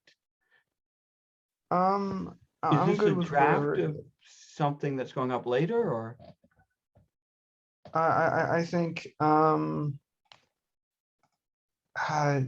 if you feel like it, I don't know. I'm sorry. No, I'm being No, very it's vague. okay. I didn't mean to put you on the spot. Yeah, is this a draft of a Substack post or something? I just don't want to usurp like whatever the main publication is going to be. I think maybe I'm gonna probably I'm thinking of maybe like taking like a Word document with a couple new essays and the stuff I've already done and maybe submitting it somewhere. That's what I'm thinking maybe. I don't Okay, know. in that case, we won't tweet out the link then. We'll, Sure.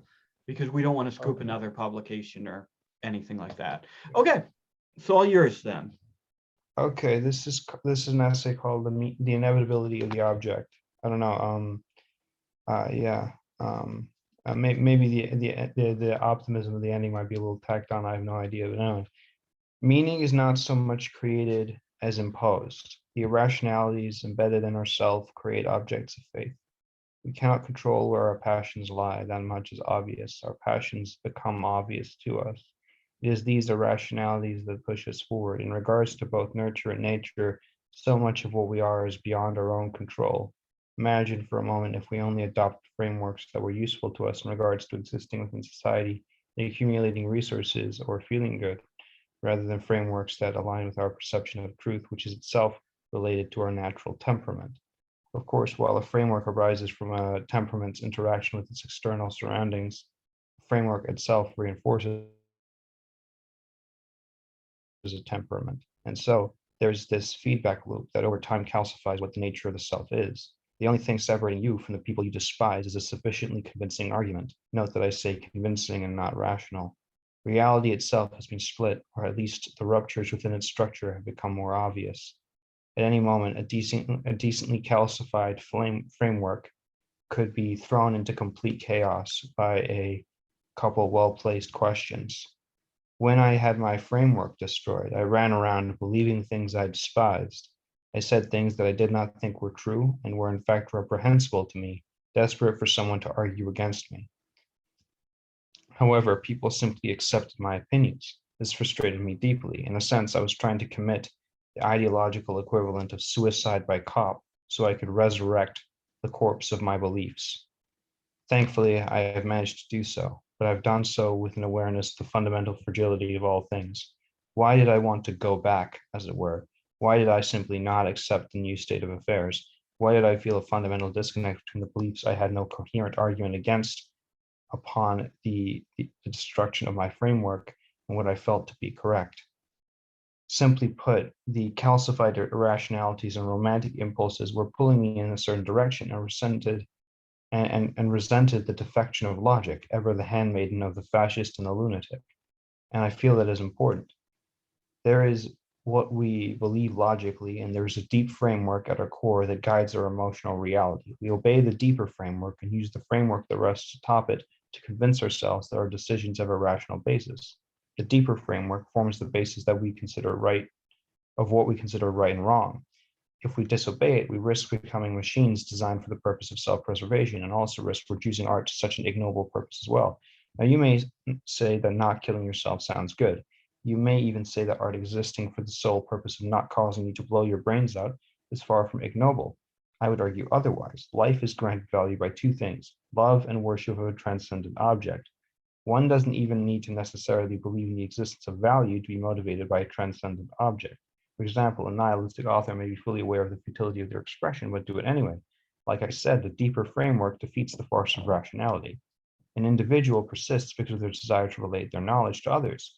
A transcendent object may take the form of religion, art, cultivation of family, or some other obscure thing. The great thing about a transcendent object is that it is likely the case that many others pray toward this particular Mecca, meaning that you owe more of a debt to this miniature society than to society at large. Your debt to society at large is paid through hours spent doing something that you have no passion for, and engaging with people you do not care about. However, your debt to the miniature society formed in a circular structure around the transcendent object is paid through passionate work done in full knowledge that you will likely get little to no compensation. You can betray, in a spiritual sense, the transcendent object you have been aligned with through no fault of your own. But when it comes to your debt to wider society, you can only betray your coworkers, the audience, and yourself by doing a bad job. Whereas in the case of the transcendent object, you are betraying something beyond a human being, e.g., Allah, artistic principles, the sanctity of your union. If you can slack at your job and still produce a result acceptable to yourself, you will likely do so. However, in the face of the transcendent object, you are compelled to sacrifice a lot more. Foundation of what we call meaning, and I mean in this case, the meaning that lies beyond simply facts, but relates to our group identity, what we consider moral and what we consider the base of ourselves, is irrational. Because a life devoted to keeping oneself alive at the expense of what one regards as truth is not a life so much as a series of commands executed in a timely manner. Do not plug yourself into the self-preservation machine. If you seem to lack a transcendent object, look for one. If you cannot find the resources to properly worship your transcendent object, either adjust your expectations or campaign for society that recognizes the sanctity of your object. This political campaign thus becoming your transcendent object has no likelihood change will not be seen in your lifetime. I recognize that this all sounds a little positivist. I recognize that a call to political action from a man that for many days cannot leave his house except to go to the corner shop may seem a little rich. That I say, I cannot think of any other way to satisfy the desire for meaning. Perhaps it is simply a truth that we must all accept. There are people throughout the world who are barred from pursuit of worship through no fault of their own, and will not in their lifetime be granted the chance to exist in alignment with their transcendent object. However, if you are reading this book, that is most likely not you. If you devote yourself to using art as not as a method of questioning along certain lines provoked by your central framework, something to balance your framework against, thus strengthening it, and to aid in the understanding of truth of yourself and the world is viewed through your framework, instead a matter of keeping yourself awake and alive through appropriate messages, then you are in a mode of living death. The nature of the thing as it is must be grasped like a delicious hog. Ideology is the big bang that puts the planets into motion. But we only care about the origin of the solar system, the universe, because of our initial inspection of our beautiful blue planet and the individuals populating it. In this case, the planets represent individual works. Work is a sculpture, whatever it may be. That is, it exists as a unique structural thing. The message is only given power by its unique qualities, how those qualities interact with its observation of human behavior. Only by first engaging honestly with these qualities can we justifiably trace the line back to the point of origin. If a work is a message, or can be isolated to one, then one can simply have a beautiful woman say those words to you in a full-throated whisper plump with nothing at all, or read a detailed pamphlet. But even pamphlets must at some point engage in poetry and thus become more than a pamphlet, an object. When asked what a poem means, the poet has a duty to simply to repeat the poem. But what does the poem mean? Itself, its own existence, much like we only explain ourselves. But to gaze upon another naked is interesting enough. And so it is the unique structural, symbolic, and emotional qualities that compose a work that make it worthwhile. The complexity or purity of these characters, complexity and purity in this case being two ends of a sliding scale that can in some cases be bent into a horseshoe shape. Somebody cared enough to make something, even though it will likely be forgotten. That in itself should be compelling to the alive individual. Even when I am dead, the framework deep within me recognizes that and guides me like a puppeteer. The Japanese erotic historical drama film Paranoid Garden is stiff like a Dagamo and Key song. Sets are often sparse and minimalist. The seppuku scenes seem like something out of a stage play, stabbed to the midsection, followed by a groan, with the only visible blood on the sword itself, which itself only adds to the arranged nature of the film. The latter especially stands out, considering the sexual graphic nature of the film. Characters engage in incest as a distraction from their own self-hatred. In other words, they're secluded and so engage in it as an act of self-transformation. In that moment, they have someone willing to lavish affection upon them. The matriarch cross-dresses as the brother out to war due to her desire to be born as a man and thus proceed as useful to wider society. The sister benefits from this due to a desire to connect with her brother. It's not simply incest, but incest layered onto incest through performance. And so one reason, if there needs to be one, the stage feeling of the movie becomes clear. The inspector performs the part of the reasonable law enforcer, which is nothing more than a rapist. The matriarch breaks down and hugs Kyoko out of guilt as she is whipped. The cross-dressing performance of masculine authority revealed to be a facade. Patriarch performs the duty of father and also secretly desires death in order to free his family. However, the matriarch becomes part of the interrogation process, to put it diplomatically, when young Kyoko hides a deserter in the house. Despite her transgression of social norms, she still buys into the dominant paradigm and is thus allowed into it, becoming complicit in its brutality. So much is already there without necessarily tying it to explicit ideology. It is a unique and inevitable thing in and of itself, sure to give whatever meaning you are destined to assign to it that much more power. We encounter that which radiates and then after the fact rationalize it through analysis. That is, if we are alive. If we are dead, simply lays there lemon cold, as simply another object among many. Meaning is inescapable. We can see the edges of it, but we cannot escape the house of language and symbol. Even if one does not accept meaning, one is still operating under its paradigm as you are defining yourself in opposition to it, deriving the meaning of non-meaning from your surroundings. Try as you might, you cannot not assign value. What a sick state of affairs it would be if lying to yourself was necessary to continue. However, lies in this case seem to be less contradictions in regards to objective reality, as we're necessarily separated from that realm, more elements, real or fictitious, that do not fit into our framework. Rather, what seems intuitively true is rooted deep within the self, and to contradict it causes great pain. However, if you contradict it in service of a meta framework regarding truth, then you can gain pleasure from that pain. A work of art is an inevitable object. All truly great works of art are at least seem to be created with no care of the opinion of the audience. That is, they are objects that we are given the privilege of gazing upon, and after having such a vision visited upon us, we are left piecing together a framework regarding the work and slotting said work into our wider framework, either adjusting it or having it reinforced. The work exists as a sculpture, its intent mysterious, and will continue to protrude into space with its absurd ridges or smooth, flat planes after the spectator has left. The work is a deformation of the world, a concept that manifests itself physically by the medium it is printed on and the resources shifted into its production. Meaning, being siphoned from it, is contingent on the observer, and yet the observer gaining meaning on it is dependent on the work existing in irrespective of the observer. The work towers over the observer like the Virgin Mary, and yet is also placed under the tight bondage of the viewer's rationalization. Mimesis, it is said to be pleasurable to connect the work's representation to the true reality. However, the work originated in reality. A work cannot escape reality. Not even the most abstract is still constrained by the physicality of paint and the emotions of the artist, themselves sculpted by language.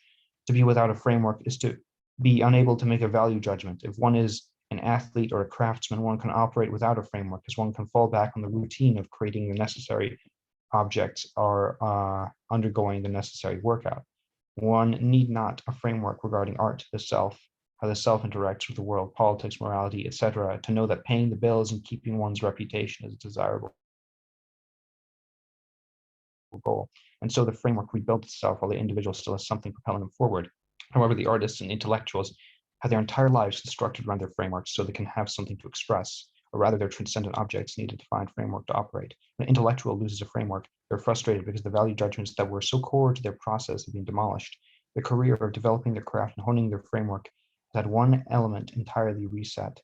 This demonstrates the inevitable self-obsession of the artist and the intellectual, so obsessed with their frameworks that they will hyper-focus on their regrowth if such a thing occurs. To be without a framework is on some level to recognize the animalistic nature of man. The zombies in 1985's The Return of the Living Dead are creatures that eat brains in order to dull the pain of their decomposition. They are intelligent creatures that are aware of their condition and cannot die. They are individuals who consume not because they are compelled, but because they do not want to be reminded of their constant agony, and so can be seen as a parody of man. Their distractions come at the cost of others' lives, whereas ours are fairly harmless, and yet are analogous to entertainment. We generally do not want to perceive ourselves as animals motivated purely by survival, consuming for the sake of it, and not guided by a higher principle framework.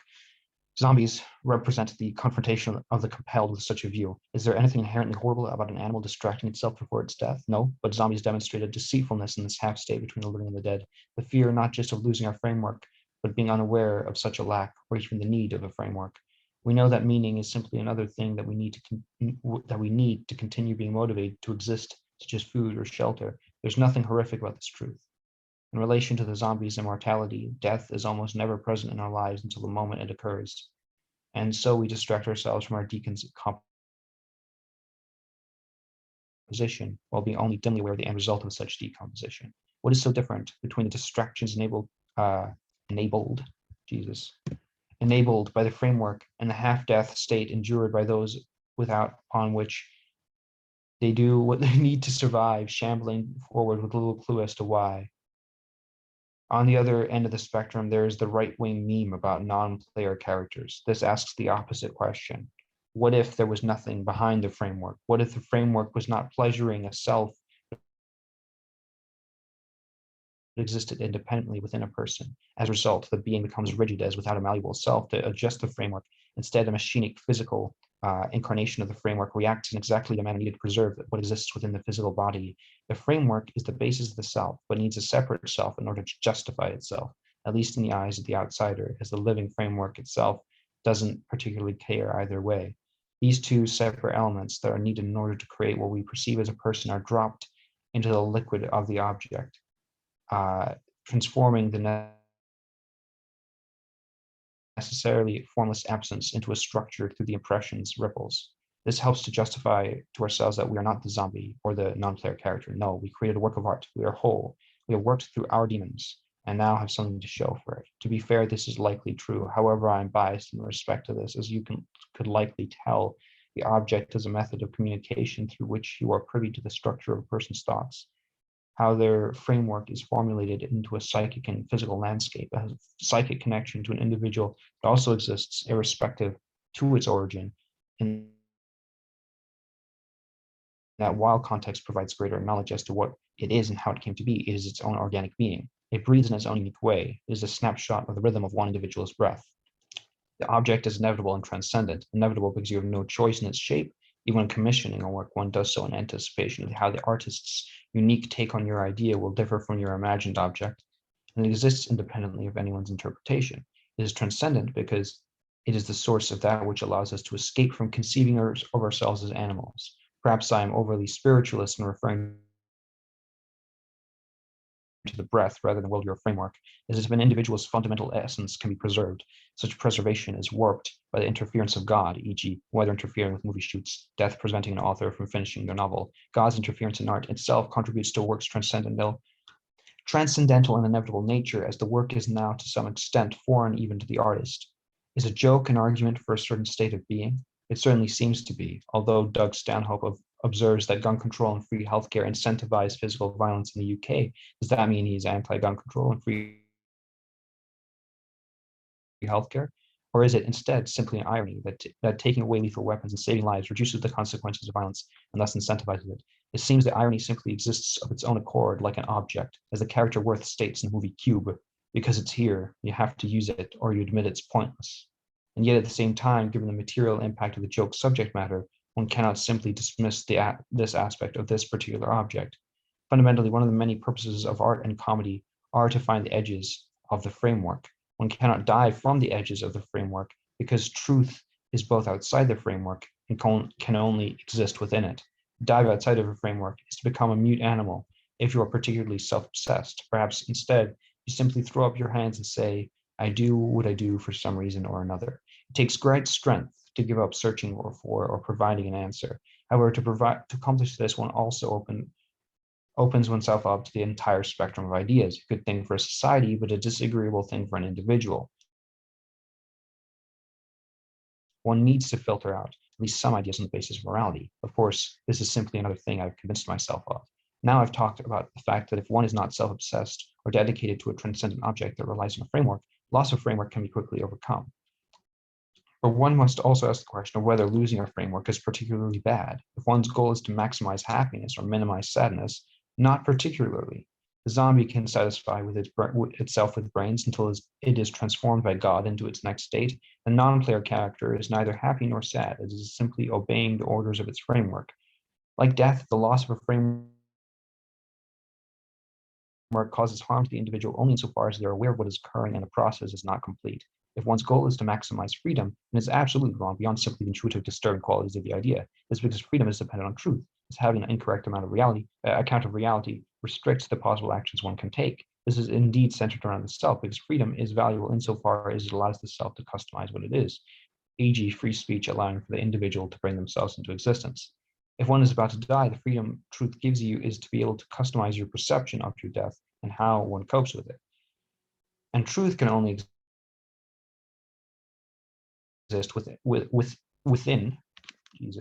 a framework. A framework is the primary exercise of freedom and one of the few inalienable things. One cannot deprive an individual of forming within themselves a view of the world. One can deprive them of happiness and education, but not the fundamental freedom to construct a framework. People act as if there are things that are inherent to an individual that the state cannot give. This is wrong. The state absolutely gives you whatever freedoms you currently have and can take them away with great ease. Whether you're an NPC, a zombie, or an individual with a fully developed framework, one has a parasite somewhere within the self. A framework necessarily demands sacrifice, and its reason for persisting is to preserve itself, as the fear of losing self granted by a framework only exists as long as the framework itself exists. A zombie is a parasite upon the earth and continues its existence also merely to exist. An NPC is a walking puppet commanded by a framework, and so is an even more obvious example of parasitism. The only people that exist outside of this framework are the noble craftsmen and athletes, for they can distract themselves with their pursuits that exist because of their desires of others, while their frameworks repair themselves over time like a fractured bone. Of course, my insistence to the core of being is irrational is itself merely a meta framework, as I have not any neuropsychological evidence backing up my point. It is simply a point I observe about myself and extrapolate to every other person. I am hardly the most objective observer, and yet presently I am the only person capable of observing. And yet I believe that the parasite of the developed framework is a beautiful thing, for it allows the individual to connect with a transcendent object and thus differentiate itself from the animal by synthesizing pure self and pure framework. Ideas like God have physical impact on the earth and the minds of its users, and yet that does not make the ideas themselves real. Ideas invade from the spaces in which they exist and toy with us. Only through this synthesis are we allowed to make claims about the world, make psychic connections, and commit sacrifices. And, if you may permit some slight crass optimism, I do not think that is completely or even mostly self-serving. Yeah. That was fucking awesome. You can see you're getting a round of applause in the fucking in the video roll there. While I was listening to that, a few things grabbed me. First of all, and I need to scroll up here, but you say a thing, and when you said it, like my brain went out my fucking head. Where the fuck? Oh, you say fundamentally one of the many purposes of art and comedy are to find the edges of the framework. And I said, yeah, that's fucking right. And you know me, I've got issues with ideology. I'm always railing against like purely ideological art, purely ideological modes of expression.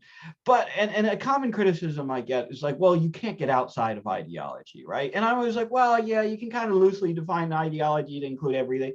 But you actually, what you just said is way more penetrating and way more precise and concise than the arguments I usually come up with, which is that it's not about getting outside of ideology, right? It's about exploring the fringes of ideology, the edges, and seeing where the points of failure are there, seeing like the weakness at the edge of that ideological framework. And that fucking blew me away.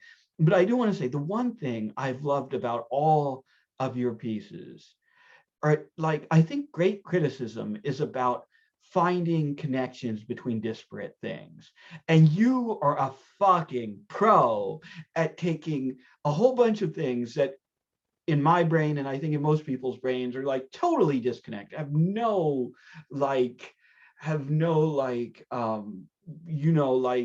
intellectual connective tissue between them at all, like B movies and the Virgin Mary and highbrow art, lowbrow art, right-wing memes, and you like form an interpretive framework in your pieces that makes sense of all those things at the same fucking time. And that's fucking remarkable. It really is. I love it. So anyway, my point is seamless transitions, man. It's like, it blows me the fuck away. Seamless. I don't even know. You're just, I feel like I'm a metal being pulled by a magnet. It's just, Yeah. it's astounding now. It's astounding. Yeah, absolutely. No, what Blick said, 100%. There isn't even a sense of transition, right? It's pure flow. It's pure stream of consciousness, but not incoherent. It's still coherent. It's still driven. It's so good. It's awesome, man. That's what I'm trying to say. That was an awesome piece. Yeah, I'd have to second that. Basically, as someone who constantly struggles with like the worth of art and the worth of their art, their own art, especially, like the first part like super resonates with me, definitely. And the connection you make there with the Dead movie, the way that like kind of unpacks like the P-zombie or the philosophical zombie concept, the idea of like a person with no consciousness and like, or doesn't have conscious thought, and unpacks that in a way that gets at what makes art meaningful, I guess, but still, shows like, still shows like some of the futility of like dwelling on artistic shit, dwelling especially on your own artistic like feelings and stuff like that. Like I said, that really resonated with me a lot as someone who struggles with that kind of thing a lot. So.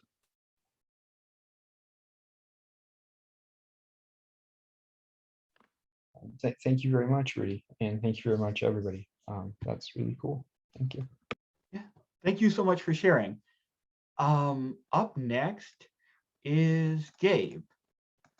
And Gabe, Rudy, just so you know, Gabe asked that the link not be posted on Twitter for this one, probably because Roger. Yeah. Okay. Apologies for the length. It's one of my longer pieces, but hopefully it won't seem that way. No, that's wonderful. We have a lot of long pieces tonight, but it's great. Feels like a real homecoming. Okay. Yeah, it does. Okay, it's called The Sick and the Well.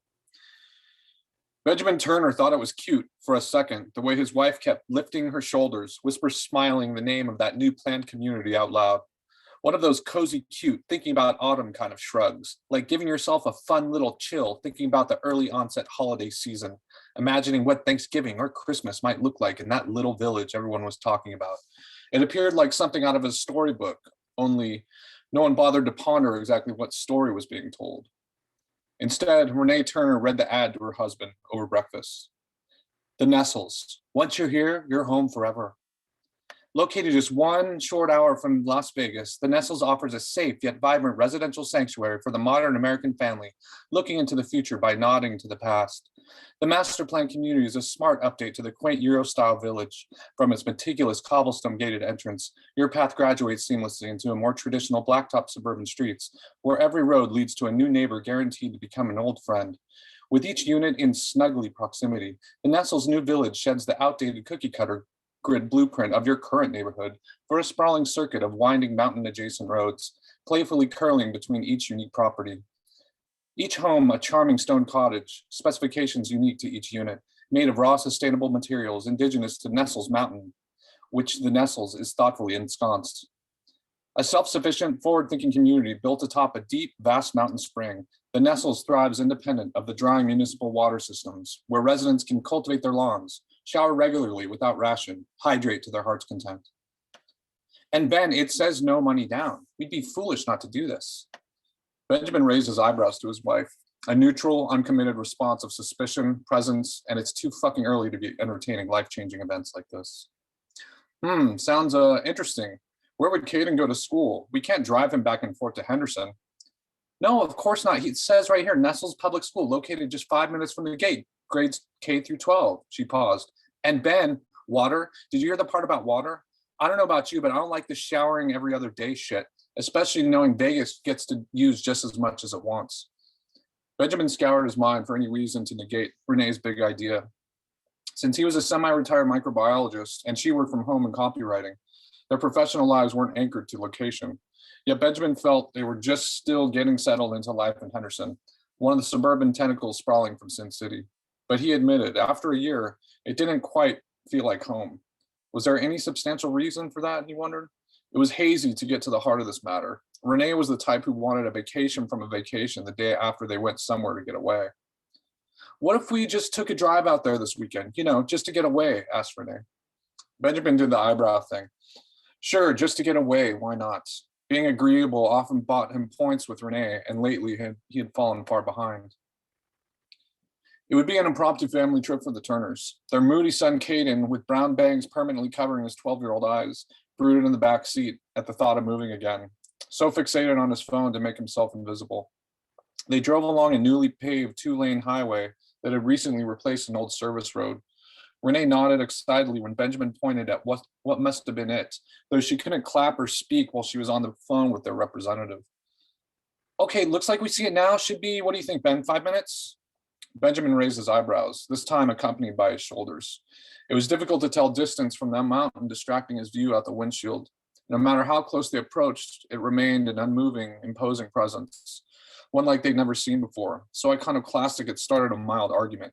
Renee insisted it looked like a scene out of an intricately designed snow globe. What snow globes have you been staring into, Renee? This is the desert for one, and that looks like a broken molar with bits of bacteria decaying the cavity. She stopped talking, crossed her arms, then did his eyebrow thing to see how he liked it. I'm sorry, Renee. I promise to keep an open mind, honey. I'm just curious what this mountain might have looked like before, well, whatever happened to it. Water, Ben, they have water. Renee couldn't conceive why Benjamin was looking past the Nestles, as if the adorable village was transparent. Glazed, his eyes instead pierced the mountain, the surrounding compromised monolith. But his inner dialogue was also clashing with itself, conflicted by the view's undeniable majesty. It did, in fact, appear a city of the future, a practical postmodern solution to the forever problem of drought and urban blight. Out of necessity, the Nestles would be a pioneering development, where real estate moguls were beginning to favor the proverbial divining rod over their usual exploitation of vulnerable demographics, at least in order to water those latter seeds. Here, maybe your favorite song will help, said Renee, as she shuffled around for Hymn by Vangelis, the cascading synth instrumental most known for that one 80s wine commercial. The song always calmed Ben, always awoke him from the malaise his scientific brain imprisoned his heart in. Ben often found himself on the cold, nihilist end of his studies. Every breakthrough he made confirmed humans behaved like a selfish virus. To deny it, he felt, was absolute cognitive dissonance. But for the moment, Ben's favorite song instantly rewired him as they drew nearer to the majesty of the Nestles. He even caught his lower lip drop in astonishment. Towering against the otherwise flatline wasteland of the desert, it was an oasis for the eyes. Once their tires hit the subtle bumps of the cobblestones, it was a new pleasant sensation that welcomed them to the gates. They parked where the rep instructed over the phone. Once Ben looked up, he felt relieved, having a better idea of what it reminded him of. It's like Portugal. Remember Porto? All the windy roads, houses that looked like stacked from a distance. Then once you got close enough, you realized the Portuguese were just sufficient with their use of space. Renee nodded, but barely heard him. She was already walking ahead to the woman she assumed was the rep. You must be Renee, the woman said, offering her hand, and she thoughtfully waved to Ben with the other. I'm Janine. I'll be your guide and hopefully your deal maker to your new home at the Nestles. I am, and this is my husband, Benjamin, she said, as she finally caught up. And our son, Caden. The boy gave a half-hearted salute with an attempt to smirk. Lovely. Well, so nice to meet you all, she said, adjusting the wide brim of her black Stetson LaRue. Oh my God, I love your hat, said Renee. Janine giggled, blushing. Oh, thank you. I swear these days it seems like I never take it off. Well, I wouldn't either if I wore it that well. Ah, thank you. Listen, would you mind terribly if I just hopped in the car with you all to show you around? I can maybe navigate in the passenger seat. I'm having some issues driving lately, so I just walked down here to meet you. Oh my God, not at all, insisted Renee. I'll drive, Ben. You don't mind, do you? Of course not. Here, let me get the door for you, Janine. Janine horseshoed around the hood with a humble grin, obliging Ben's accommodating gesture. As she helped herself in, Ben noted her headwear's tight, even constricting fit. No hair fell from the inside of the hat. Ben also couldn't help but notice a large blemish that he assumed covered her whole neck had it not been for a black scarf she wore, presumably to cover up the blood-colored bruise. When she adjusted her scarf as she sat down, stretching it taller up her throat, Ben knew she must have felt his eyes on her. She scrambled into her purse. Oh, I bear gifts, she said, taking out 3 bottles of water for the Turners. This is our community's own natural spring water, bottled at the source. They were parched. Everyone back in Henderson was always parched from rationing, no matter how. No one ever knew how much conservation was recommended for what day. The protocol seemed to change by the hour. The Turners nearly embarrassed themselves how fast they grabbed the bottles out of Janine's hands. But if anyone understood, it was Janine. She giggled. Don't worry, I remember what it's like to be thirsty. Just know there's plenty of more where that came from. Oh, hang on right here, Renee. What we call the well will be to your first left. It was the only architectural anomaly of the Nestles. Its water facility was too large an industrial operation to disguise as quaint. But it was the heart of the community with all its piping, its valves, its silos, its aortas. Every inch of it painted as blue as the old ocean, as depicted in exotic vintage postcards. Here at the well, we pump gallons of water up from the spring. It's distributed right into the municipal water supply. You can even drink it right from the tap. Renee looked at Ben and Caden to catch their excitement. Ben smiled sincerely. Caden did the eyebrow thing. But let's hurry and see the unit I want to show you. Your near future forever home, in other words. Take a right here, Renee. It was just like the ad pitch claimed, but better. Each cottage they drove past radiated fairy tale enchantment, predominantly stone with wood roof and trim, the exterior wall shrouded in overgrown ivy, with the rear of each home built into the mountain itself. The developers of the Nestles teamed up with an engineering community that deals exclusively in sustainable repurposed materials, which is why each of these homes you see have an ancient feel. This is all part of the Nestles mountain before. Before what exactly, said Ben. Oh, you know, before it became what you see here, she said. Matter of fact, yet bereft of evidence. Oh, turn right, the unit is right here. When the Turner's near future forever home came into view, Ben did the eyebrow thing, but also nodded his head. Renee knew the tandem gesture signaled his approval, a good sign considering she had already made up her mind. Oh my, isn't it adorable, you guys? She looked to Caden. I see you wanting to smile so bad, kiddo. Don't be shy. Janine led them in. As you can see, it's similar to the others. Hardwood floors, all the interior, the same idea, but it has its exclusive shape. This particular one is 3 bedrooms, though which one can be used for an office? Oh, I just love it, love it, love it, love it, exclaimed Renee. Ben? She repeated his name, devolving into a more discreet yet firm whisper. Ben, would you stop looking at her neck? She probably has psoriasis or eczema. Just please stop.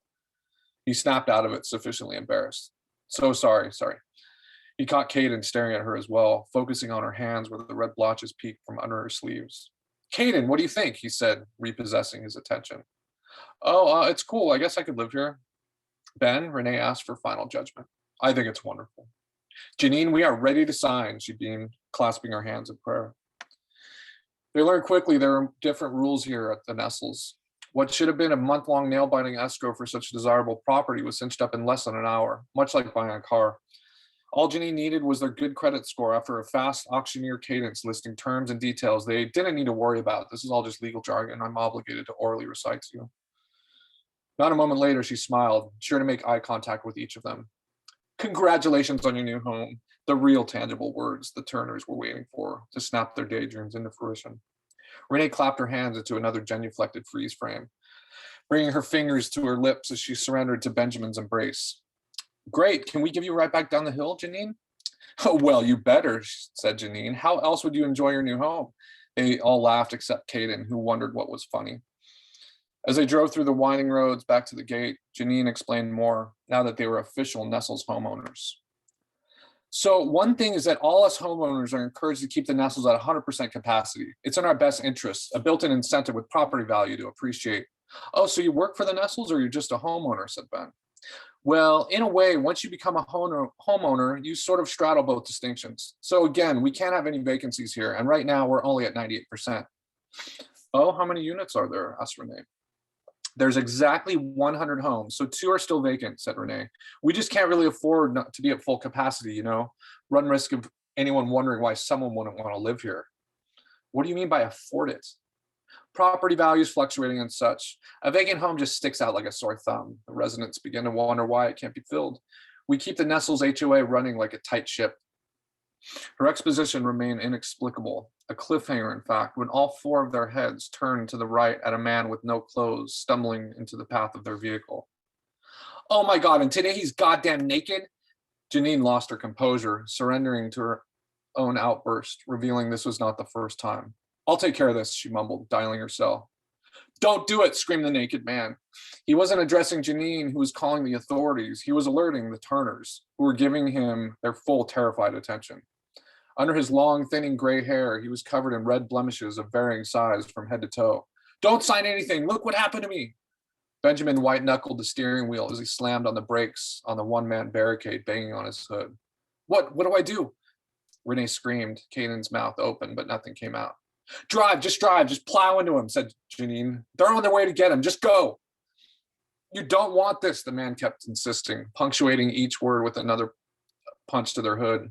In a blur of both fight and flight, Ben slammed on the gas, knocking the man's exposed body to the left, revealing more expansive discoloration on his backside, a dermatological nightmare. The vehicle clipped him on the headlight, spinning him off into relative safety, at least from properly being run over. On cue, red flashing lights from a municipal van came into view, screeching to a halt at the shocked man in compromised fetal pose on the hot asphalt. 2 men in helmets and batons jumped out the back, bludgeoning him into further unnecessary submission before grabbing his wrists and ankles into the back of the van. Ben realized his gas leg was shaking uncontrollably, causing their dramatic peel out to retard into decelerating jerks, polyrhythmic under his hyperventilating. The other 3 saw everything out the back window. Ugh, thank God, said Janine. I'm so sorry you folks had to see that, but at least you got to see how swiftly the Nestles neighborhood watchmen show up when trouble's brewing. They pulled up to the car at the gate. Listen, I just want to congratulate you one more time for joining us here at the Nestles, she said, clapping her hands 3 times. If you have any questions or need anything at all, I'm just a phone call away. The Turners had questions right there and there, but their adrenaline rendered them paralytic. Okay, thank you, was all they could exhale. Manners over matter. Despite the odd welcome of their breakneck speed closing day, it only took a couple weeks for the Turners to settle confidently into their picturesque Nestles cottage, leaving life back in Henderson, which was fine but far from perfect, a distant memory.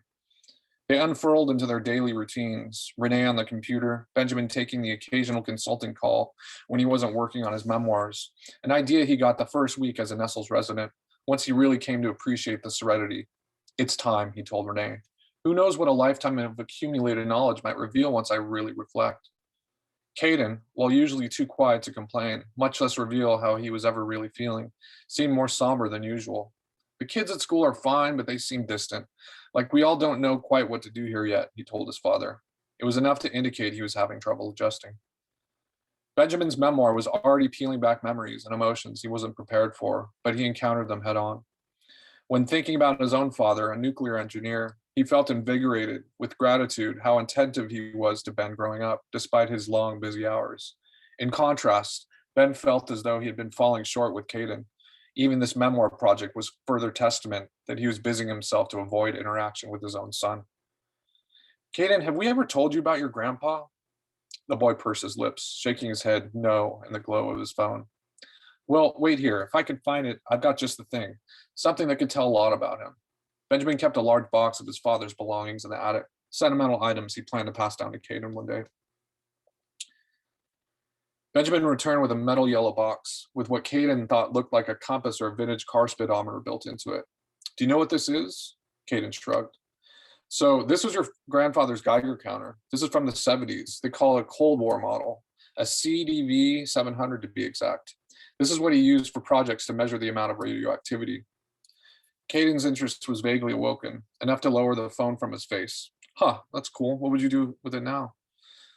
I don't know. I just think it's super cool. It represents a lot of your grandpa's life. Even though I didn't become a nuclear engineer like him, I used to play around with it when I was your age. Got me interested in cellular activity, at least. He paced around the house. I wonder what we could test this on. He didn't take long for the microbiologist to think of water. Here, come with me outside of the well. Ben looked over his shoulder, pleased at the sight of Caden leaving his phone behind as he rose to follow. When they arrived at their personal well, each cottage came with an old-fashioned stone-enclosed cylindrical water reserve. Benjamin placed the brightly colored CDV 700 on the brim. So watch, you turn it on like this, he said, barely flipping the switch before he heard the sound of screeching brakes. Sir, what are you doing? Said the driver as he exited the van with the two others, all in blue helmets and batons. I'm just, stay right where you are, don't move 1 inch, said the driver, restraining his arms to cuff the wrists as another grabbed the yellow box. What's going on? Sir, this water is still property of the Nestles. We do all its testing at the Nestles well. You signed off on that when you closed on your home, a clause which also forbids our homeowners to test the waters beyond our state-of-the-art methods. What? Where are you taking me? We're taking you in, sir. Your wife or someone in your family will have to renegotiate the deed on your home after we book you. Janine will be in touch with them soon. Renee, Caden, go get your mother. It was all he could get out before they slammed the van door on his plead. Caden stood motionless at the well, in momentary shock from what just violently transpired. Even though Benjamin never had the chance to show him how it worked, he saw the Geiger counter come alive before they grabbed it. The reasonably intelligent 12-year-old knew what a needle bouncing all the way to the right could mean. With no window to the front seats nor the back, Benjamin had nowhere to express his cold sweat. The Nestles neighborhood watchman van backed in carefully to a loading dock underneath the Nestles well, where it was painted in the same shade of cerulean, so one couldn't tell it was the portals to the Nestles residential holding facility, a gentle jail you wouldn't know about unless you were a guest there. He wasn't exactly relieved to see them open the back door. Not to worry, Mr. Turner. We've already spoken to Janine and she is on her way back to speak to your wife about refinancial negotiating. And as long as you do as you're told and exhibit the same patience as we are, you shouldn't be here long. Despite its immaculate continuity, Ben found the endless sameness of the blue paint and decor disorienting, finding himself leaning onto their lead, a loss of confidence and overall depth perception. As you could see, we have everything in blue for calming effect, they told him. We don't want you to feel like a prisoner here, just a temporary guest until we get your future here at the Nestles all sorted out. Though it's just one room and you're not going to be alone for better or worse. But first we have to get you into this jumpsuit here. Just standard procedure to tell who's who, said the guard, unlocking his cuffs, pointing to a changing stall. He was recuffed when he reemerged, then led down another blue hallway. He wouldn't have known there was a door on the right if it wasn't for its merciful window. The guard unlocked the simple knob, opening the door. Inside there were 4 cots, each flush against a blue wall, one of them occupied by a bald-headed man. At first he was startled from his gaze, but when Ben walked in and the door shut behind him, the man started laughing. You don't remember me, do you? He said. What do you mean? Well, you were looking right in my eyes when you hit me with your car, sir. It all came crashing down on bed, and something about the submissive, or was it sarcastic, address of sir somehow made it worse. I'm so sorry. Truly I am. Ben felt a bad rush to his head, a dizziness, his mind a roulette wheel spinning around every unnamed emotion. Could I ask you your name? Name's Remy, he said with a nod. Remy, I'm Benjamin. What happened to your long gray hair? Did they shave your head? Don't worry, it's going to happen to you too, said Remy, rubbing the top of his bare skull. Can you maybe tell me why we're here? Oh, I see how this works. You want something from me after you almost killed me with your car? I was trying to help you, you know. Help me? You weren't wearing any clothes. I'd say you were the one that needed help. What are you saying? I'm crazy? Well, I'm not a doctor, but I say you were a naked guy who was punching my car and screaming at the top of his lungs. It was the only way, Ben. You know how many other ways I've tried to warn people? Warn people what? Not to move to the Nestles. Why? I mean, don't you live in the Nestles? They forced me to live here, Ben. And even so, I haven't been home since that day you clipped me 2 weeks ago. That was my third strike, they said. And the thing is, if I tell you what this is all about, you might not ever leave here, said Remy, pointing to the blue floor. He paused and lifted his finger to Ben's face. If I tell you what I know, then you're going to be a crazy guy too. Ben had to admit he no longer felt sane. Please, go ahead. I'm listening. Remy stood up from his perfectly made bed, self-consciously rubbing his hands over his hairless head, still unaccustomed to it gone. He mentioned he communicated better when he paced around a room, or even a street like their first encounter. See, I'm used to wide open spaces. I lived alone on the desert floor, a homestead I built myself about 10, 50 miles from the mountain. They had no idea there was someone living where they were testing. Testing? This is bomb testing territory, man, Remy said, lowering his voice to a growling whisper. How do you think this cute little chunk got taken out of the mountain? Benjamin lifted his chin and lowered it slowly, a drawn-out knowing nod. Water. Let me guess, they found a mountain spring. Bingo, said Remy, pointing his finger.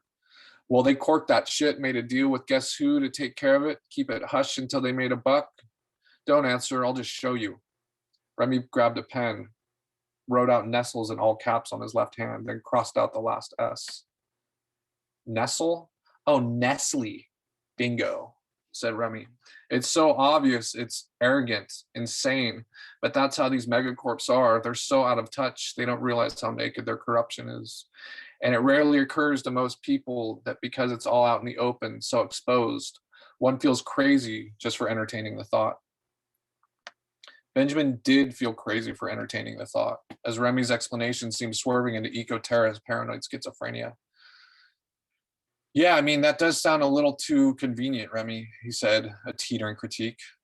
What, don't believe me? Well, I bet you're thirsty. Remy tossed a 12-ounce plastic bottle of water at him. I bet you could read too. Look at the label, real small on the back. Ben flinched. The bottle hit his elbow and bounced onto the blue cement floor. Reluctantly, he picked it up, turning it to the back. He read aloud. Source, Deep Protected Wells, Nestles Mountain, Nevada, bottled it by Nestle Pure Life.us. Well, shit, said Ben, humbled eye contact at Remy. You're right, the well is shit, said Remy. It was likely fine before the military bombed the mountain, before the whole side collapsed. He unzipped the front of his blue jumpsuit, revealing his unsightly red blemishes. How do I know? Because I was fine before I started drinking that water. I'm so sorry, Remy. Then Ben said something he immediately wished he hadn't. You know, though, there are varying levels of uranium that occur naturally in groundwater. Man, whose side are you on? Shouted Remy, throwing his finger. Sounds like you're already nice and comfy in the denial they want you to be in. Ben stared at the ground, bracing the avalanche of reason versus comfort versus unfolding fact. In the same moment, he decided there was a difference between the theory of conspiracy and a conspiracy theory. He remembered what he brushed off as Janine's psoriasis when he was scolded not to stare, then scolded Caden for the same natural impulsion. All the while, Remy risked his freedom, then almost his life when Ben hit him, to show him openly what could happen to them, just as he was doing again now. When was the last time you examined your body, Ben? There's nothing wrong with my body, Remy laughed. Maybe not where you could see, but if you're so convinced you're fine, unzip your suit and show me your back, just real quick. Ben couldn't find any reason not to oblige. Solemnly, he pulled the zipper down, slipped the jumpsuit from his shoulders, and slowly turned around. He couldn't see Remy shake his head sadly. Sir, I'm sorry to be the one to tell you this, but there's a red area of inflamed skin right about the size of a dinner plate right up there on your lower spine. That's where it started with me too. Ben launched into panic, clawing behind his waist to feel it. What? How can I know? Well, if you're not gonna take my word. Well, if you're not gonna take my word for it, acute radiation sickness will spread. Eventually, you'll see it in other spots that'll be easier to see. How's your hair? Tug on your hair.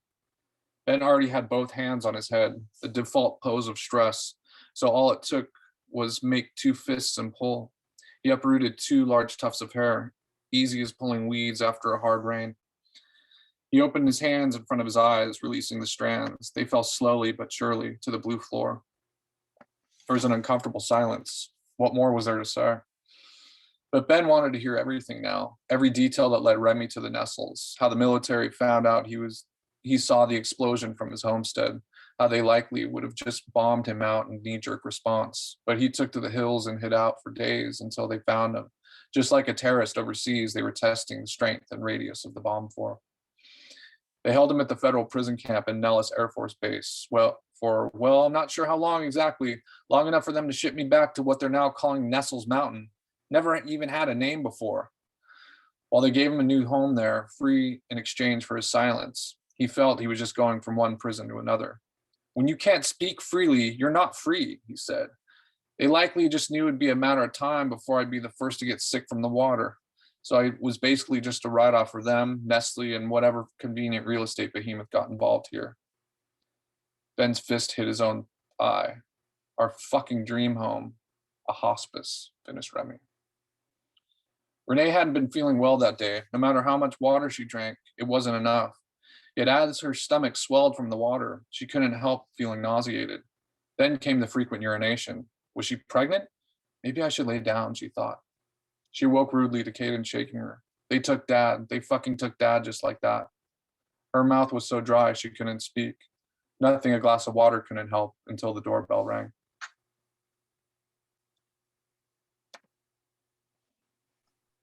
That was fantastic, Gabe. You've created such a convincing dystopia here, right? This is one of those things where, because of the way the story is structured, you know things are going to go to hell. They're going to shit. But I had no idea exactly what the mechanism was going to be. And what you sketched out here is just so convincing. It just I'm really glad to hear that. It was, yeah, it's that idea, the whole idea has been haunting me for 2 years, so I finally got around to it. And thanks for everyone's endurance with such a long piece too. No, it was fantastic, and it's one of those pieces that it's paced so efficiently, right? That it doesn't matter how long it is because it just keeps moving. But like because every detail you've used has like a basis in reality, right? Like from like company towns to, oh my God, what was that town in New York that was built on a toxic waste dump, right? And it was in the 60s or 70s. I don't even remember the name of the place. But all this feels persuasive because it feels like really we're just one step away from this being a reality, given like what's actually happened in the past. So I find it completely convincing. I think to piggyback on you're saying, William, as you were reading this, Gabe, I just kept on getting flashbacks to Love Canal. I think that's what I was thinking. I mean, it was blowing my mind about the fucking water, and I knew Nestle was Nestle. It was like it went from being a fiction to me to all of a sudden it was like you put on your reporter's hat. It was. Oh, that's great. That's great to hear. Thank you. Oh my God, it was really powerful, man. So that's Love Canal. I only know that word. I mean, this sounds so. I only know Love Canal because of the Flipper song, but the Flipper song is obviously. I remember that. I mean, it was surreal, and this is the 21st century. I thought that was buried under a pile of shit, like when I was young, and it's fucking. Oh my God. Red light that district, I said. Red light that son of a bitch. Yeah. Awesome. Thanks, you guys. So thank you, Blake, and thank you, Jesse, in the chat. Love Canal was exactly what I was thinking of. But yeah, no, Gabe, that was a fucking excellent story. Thanks you. again. Up next, is Dan still with us? Yes, Dan's here. Dan, you wanted me to save your piece for nearly the end. We're at nearly the end now. If you're still with us.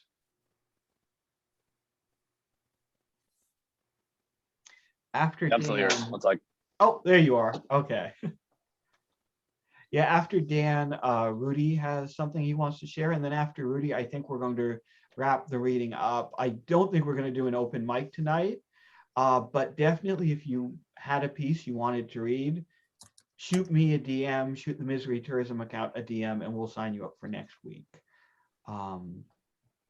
Yeah, sorry, Dan, it's all yours. One sec. All right. This story is called Hide Your Heart. I never had an alarm clock that worked, so I had to use my own screams as a wake-up call before going for a piss at 3 a.m. And by that time, I was wide awake at my computer listening to the same 3 songs on repeat till it was time to go to school. I had this recurring nightmare of a past scrap that happened. A handgun pointed at my jaw. The tall, hooded figure says, "You gotta hide your heart, because in this neighborhood, people will try to steal whatever isn't tied down." But the computer was always there, I guess. Juniper was a tiny square in an MSN chat room, while a single sparrow in the gutters above my basement window was trying to wake up the rest of the neighborhood. We'd been talking for a few weeks, and in her profile picture, she looked Spanish with her curly hair and olive skin. She was way too pretty to be talking to me, and I asked her if she was Spanish the first day, and she said no. "I think it's time to take our relationship to the next level," Juniper typed into the MSN Messenger. "Okay," I typed back. "What does that mean?" The keyboard and the mouse were as much a part of me as my clothes were. "What's your phone number?" She called immediately, and it was impossible to know what keeping it cool meant on the phone with a person who seemed cooler than anyone I had ever talked to before. Her voice slithered into my ear. "Do you want to have sex with me?" Sure," I said. "Are you a virgin?" No, I lied. "This place is terrible." Juniper gestured to the clusters of grimy flat buildings that made up my neighborhood as soon as she got off the bus. "Look, do you have horses and cows in that field?"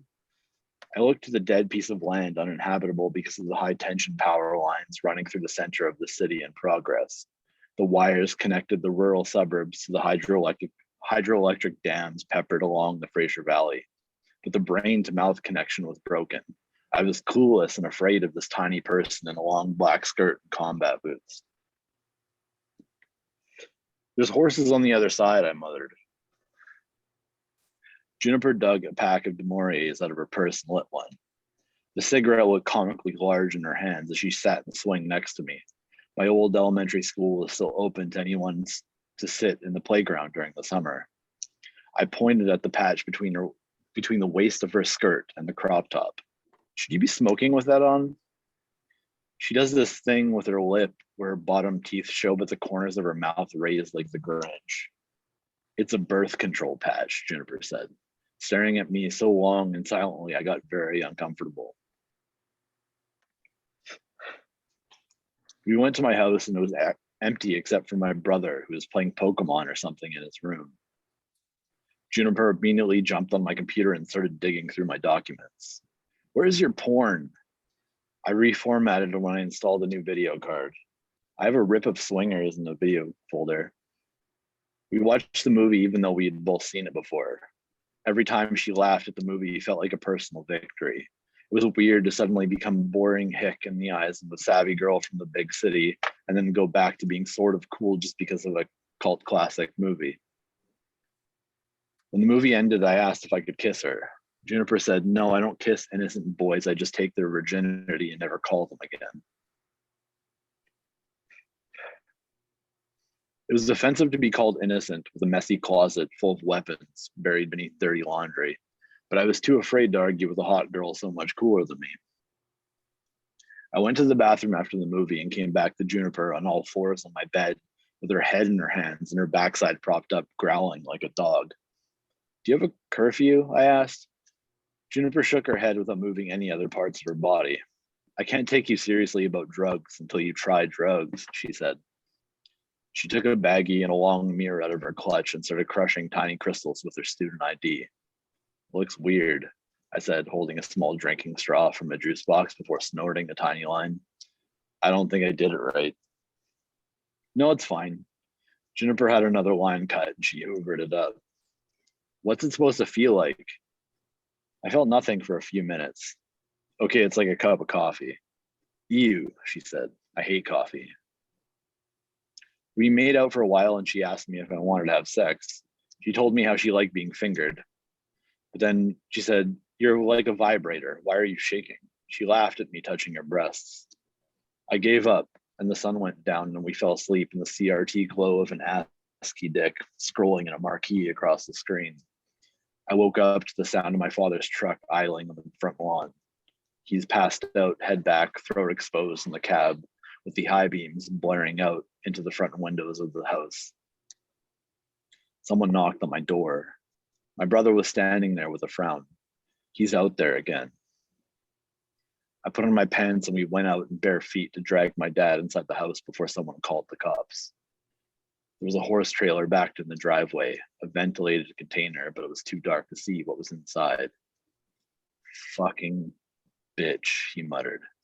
My brother snorted, holding back laughter, looking at me and rolling his eyes. This guy sucks. I laughed as my father kept swearing at us, even though his sons were the only ones trying to cover for his drunk, stupid ass. His shirt felt damp and smelled of rye, and it sounded like he had a cold. We carried him up a flight of stairs anyways. With my head bowed, I tiptoed down the staircase and back to my bedroom where Juniper was sleeping. Should we kill your father? She could hear him grumbling drunk on the way up the stairs. I started laughing and she asked me what was so funny, and that she was asking me a very serious question with both her eyes closed and the non-judgmental glow of my 17-inch CRT monitor. I know people. I thought about it for a few seconds before she perked up, both big brown eyes open, and said, "Just kidding." The glowing CRT kept me awake most of the night. Juniper's dealer was a guy who did sex education workshops at high schools, and she talked about him like he was a super cool, genius, artsy guy until he took a photograph of her in handcuffs, wearing a schoolgirl outfit with a broken window double exposed over top and put it on DeviantArt without attributing it to her. The insinuation she was broken bothered me, considering he was in his 30s and she was 16, just like me. "Are you like a model now?" I asked Juniper over webcam. She was losing weight from doing shake and bake meth, and the guy seemed to be hovering over her in the background, watching everything she did on the computer. Kinda. I just wanted to say hello. The dude in his 30s hovering above her was wearing a Batman shirt and kept his hands in his pockets the whole time. Whenever I see a man put both his hands in his pockets now, I wonder what gross shit he's hiding. It seemed weird to not have any self-awareness that giving a high school girl meth and posting BDSM themed photos on DeviantArt was not a very Batman thing to do, but self-awareness isn't that community's strong suit.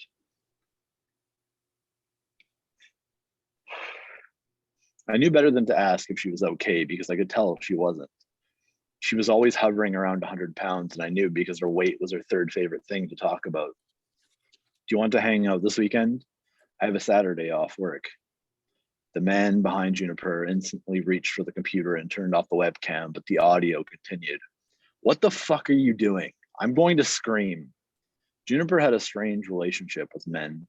She knew how to appear distressed, but liked to dance with them when they both knew the man was doing something they knew they shouldn't be doing. "I'm going to talk to my friend on text and you can read them. But if you touch me or this keyboard, I will jump out the window and scream rape." MSN Messenger lit up with a message after she hammered the keyboard at 100 words per minute. "Meet me at commercial Saturday noon. My phone is still in rice because of this dipshit." Sure. Commercial Drive and the other cool parts of Vancouver scared the shit out of me because it felt like I didn't belong. Older university people would look at me and roll their eyes. I didn't feel cool, but the downtown east side people looked you in the eyes and were generally too preoccupied with poverty and dope sick to be anything but friendly to strangers. They were similar to people in Surrey, just less violent and friendlier.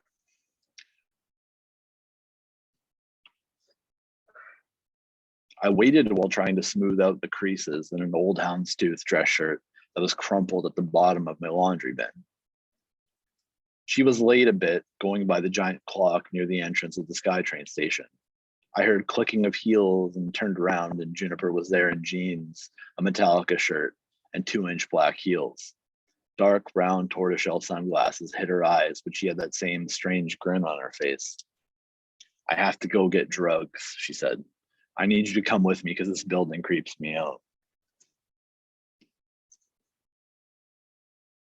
I followed Juniper across Commercial Drive and past the older low-rise apartments till we got to one of the last 2-level dirty roach motels left in the city.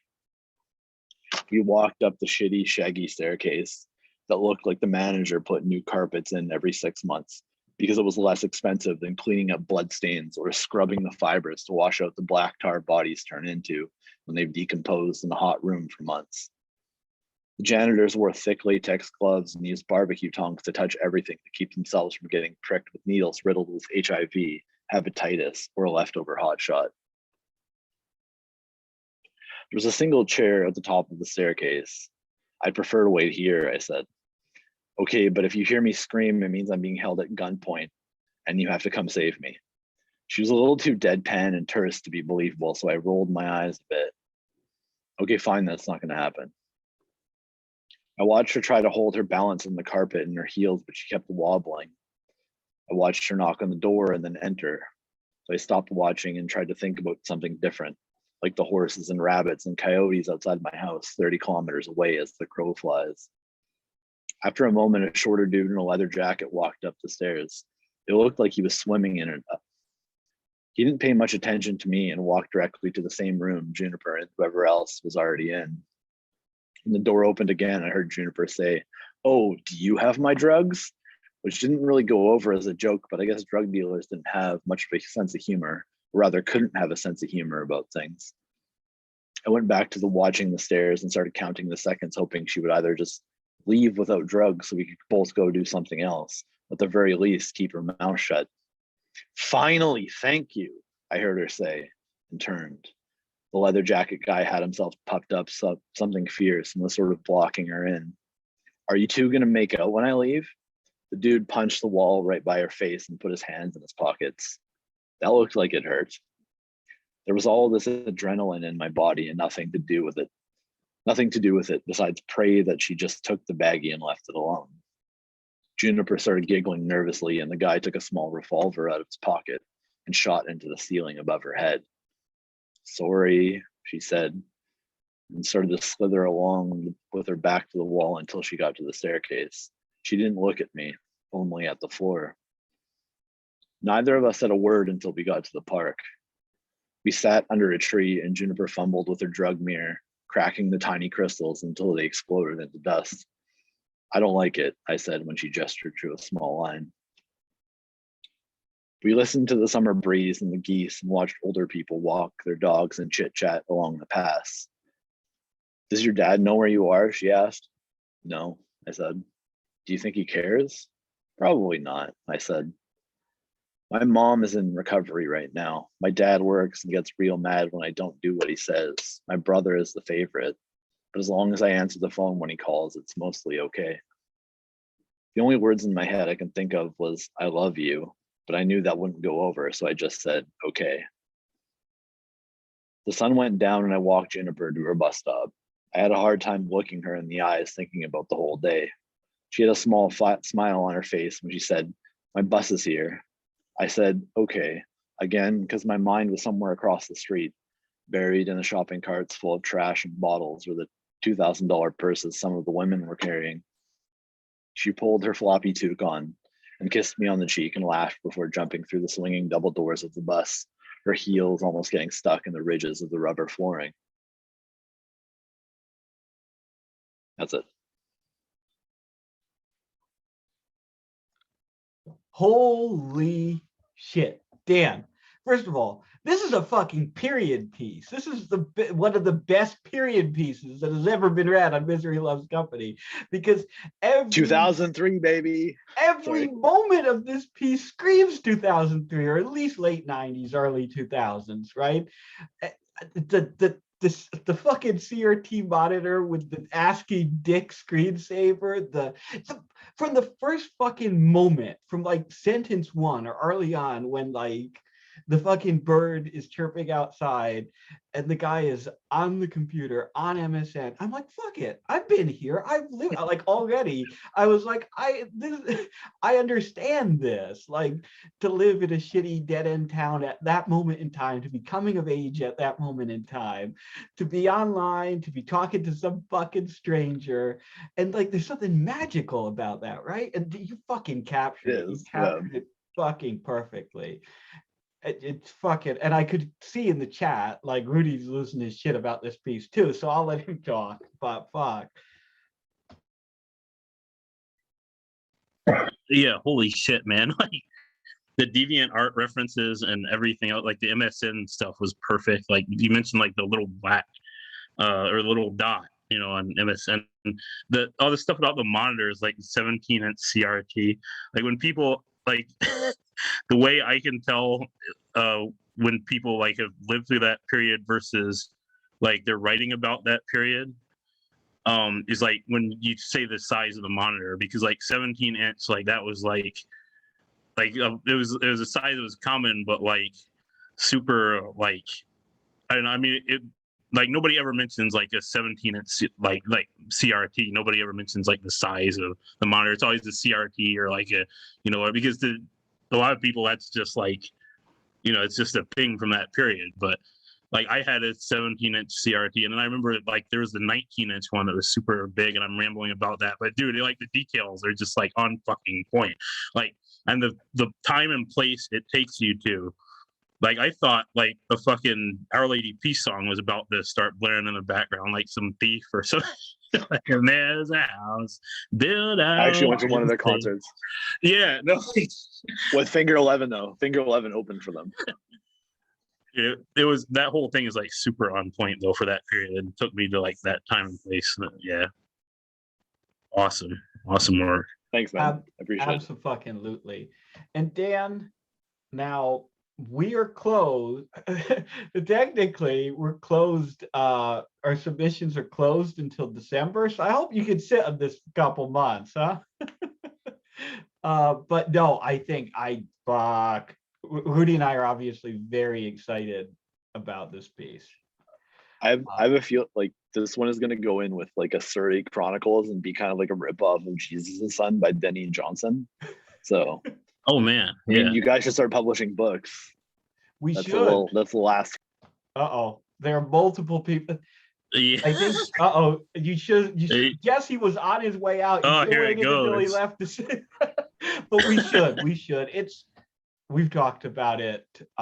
Someday we might. Right now, I'm frustrated because I'm ass deep in a project that I'm making not so much progress on, and it's getting frustrating. Because it's one of those things where you've got a creative block and you're stalled. And anyway, if we can get that out the door, then maybe someday. Somehow I'm gonna make it all right, but not right now. Exactly. Rudy, while you're unmuted, you're up next, my man.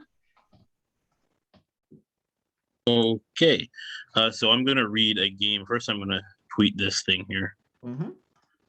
Yeah, but I'm gonna read a game that's essentially a Pokemon fan game that uses Google Translate, where you draw Pokemons, sort of.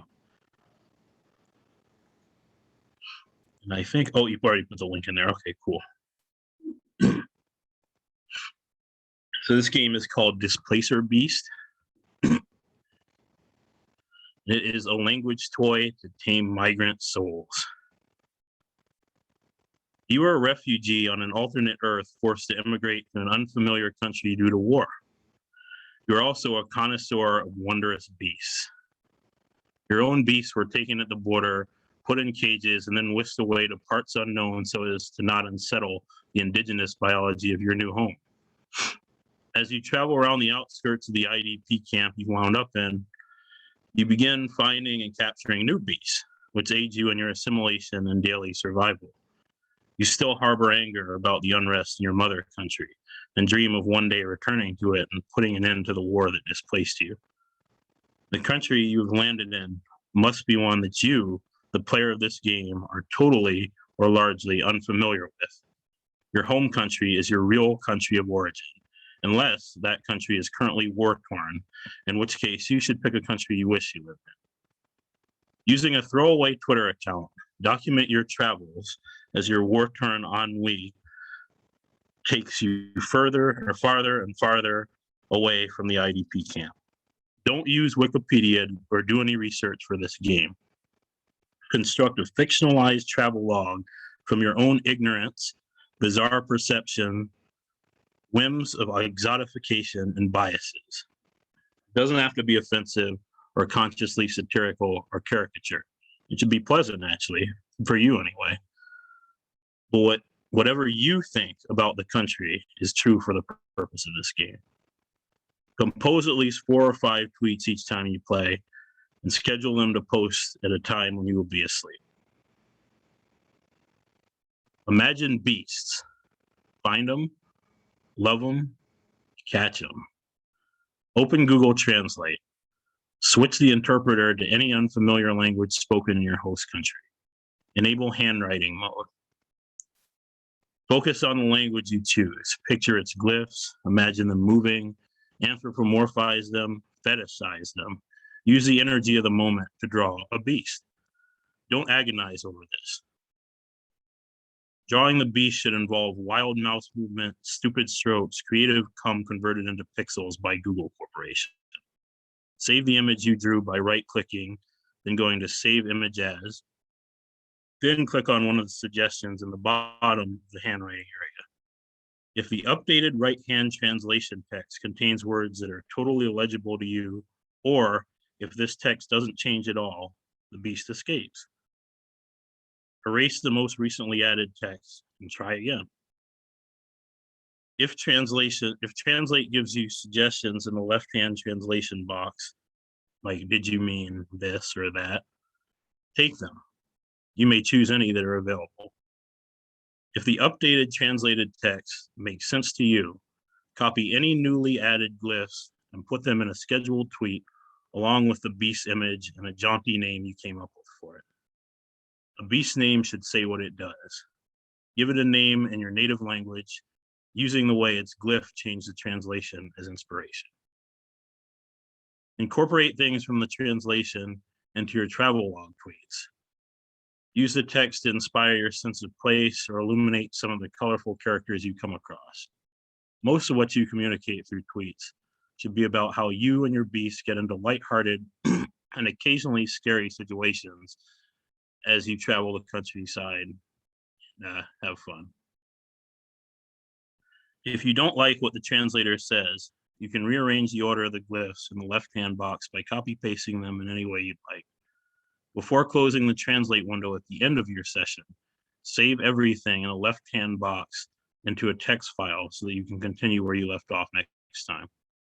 Use the hashtag #displacer/beast in all your tweets. You might look at the hashtag and see someone else playing with the same language. Maybe they're playing in the same country as you. If so, compare your experience with theirs, treating it as ghost data. They're in a parallel universe completely separate from your own. Look at their profile. Look at some of their other tweets. Look, but don't interact. Under no circumstances should you respond to any DMs sent to the account you're playing this from. This is a largely single-player experience. Treat any DMs as atmospheric noise. Process them like a cartridge-based gaming console might process interference from cosmic radiation. Which bits do they flip within you? And then what? Suspend play if your curiosity about the language or culture of your host country forces you to wiki it. If you inadvertently hear the country discussed in the media. If you run out of space for beasts, Google Translate accepts 5,000 characters. or if someone who speaks the language you're translating responds publicly to one of your tweets. In the case of A, you assimilate and forget about your ribbon motherland. Schedule a final tweet in the language you're translating, then change the password of the Twitter account to something random that you'll forget. In the case of B, the war moves to your host country. Pick a new country, relinquish your beast, and start another game using the same account. In the case of C, you've caught enough beasts from the countryside to return to your home country and end the war. Congratulations. Schedule a final tweet in your native language that describes your great victory. Then lock your account. In the case of D, you are pulled through a portal into a different reality. Our Earth, our reality. On our Earth, your beast companions are not as wondrous. They're mostly just hungry animals that follow you around and demand food. Your beast will eventually die here, and so will you. The war you are fleeing probably no longer exists in your country of origin, though another war fought with bullets instead of weaponized magical beasts may or may not exist in your host country. Begin a new game minus a narrative of you and your beast's slow decline. Tweet in your native tongue from now on. Not collect any more beasts. Translate any comments you receive and use them as inspiration. Continue your death spiral until you can no longer see your beast on the first couple pages of your tweets view, then lock your account. On page 4, this is just an appendix. So these are some of the beasts that I drew while I was playing, like a little test run of it. There's a note here. Play with Latin script languages or Cyrillic languages if you really want to grind like a true EV shiny hunter. So that people who get super competitive about Pokemon. If you want to do that, try those languages because they don't work as well, and they involve a lot of syntactual stuff. Like you have to figure out basically words without knowing the language. So have fun with that. But play with any other language if you're a filthy casual like me who just wants to draw some sweet ass fucking beasts. I've personally had fun with Chinese and I believe Hindi. I think I've had some fun with that one. So yeah. So some optional play variants. Make a scrapbook of every beast you've encountered so that people can see the ones that got away. Try copying the beast from other refugees' tweets. Do they know any secret strategies for cajoling them? Consider escape beasts dangerous. How do they fuck with you when you're encountering them later on? Feed and cuddle with your beasts, like every fucking Pokemon game allows you to do. What do they subsist on? Magic greens, Twitter discourse, international peers. Yeah, and that's the game. You never showed me this game, right? When did you make this fucking game? I've never seen it before. I think I made it a couple of days ago, I think, yeah. Gotcha. Been working on it for the past couple of days, yeah. Man, this fucking rocks. New game minus. I love it. Minus the beast, yeah. Man, I really like the different like victory conditions or end game conditions in this. And this is like a shockingly kind of wistful game about single player experiences from a guy who hates single player experiences. Yeah. Yep. This is this rocks. I know you've made games before that have tried to play with the Google Translate idea, but the thought of like turning each character that you draw into a character, right? Turning the characters into characters and like personifying them and humanizing them, or well, not humanizing in this case, but beastizing them. No, it's a great fucking idea. I think it holds together very well conceptually. And number one, and I would actually fucking play this game. Number two, I love your the Photoshop Game Boy cartridge that you made is amazing. Yeah, thanks, man. And the whole thing like sort of seemed like if you've ever read like a Dadaist manifesto, they just have like this list of insane rules to like go about doing something regular. This like really like felt like that, but like Dadaism always like seemed kind of like stupid and infantile. I don't know, maybe that's not a shared opinion, but like there's something about it where you're just like, yeah, shut up. But this felt like just taking down your pants and shaking your dick and balls at someone, just like like you can only accomplish this as an adult or something. I don't know. Yeah. Damn, It yeah. has to be counterclockwise. I'll tell you, Penis has Rudy, to go counterclockwise. Yeah. Helicopter, yeah.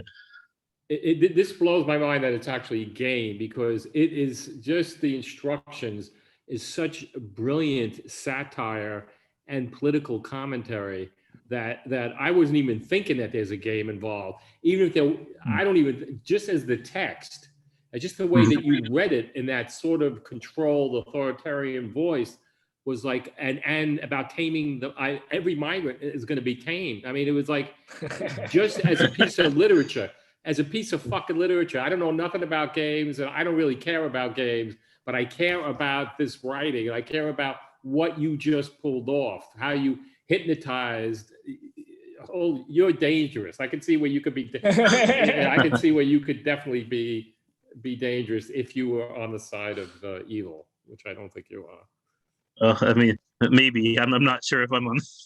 But Rudy's no, Dexter the thank you. laboratory. That's totally.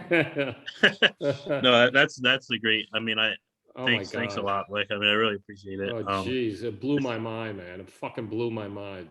Wow. This is a game basically about About I guess life. you know, yeah. I mean, yeah.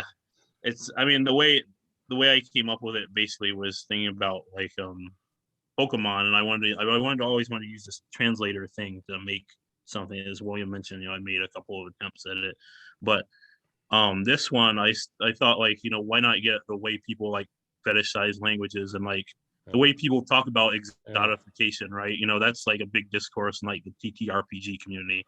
You know, it's like exotification.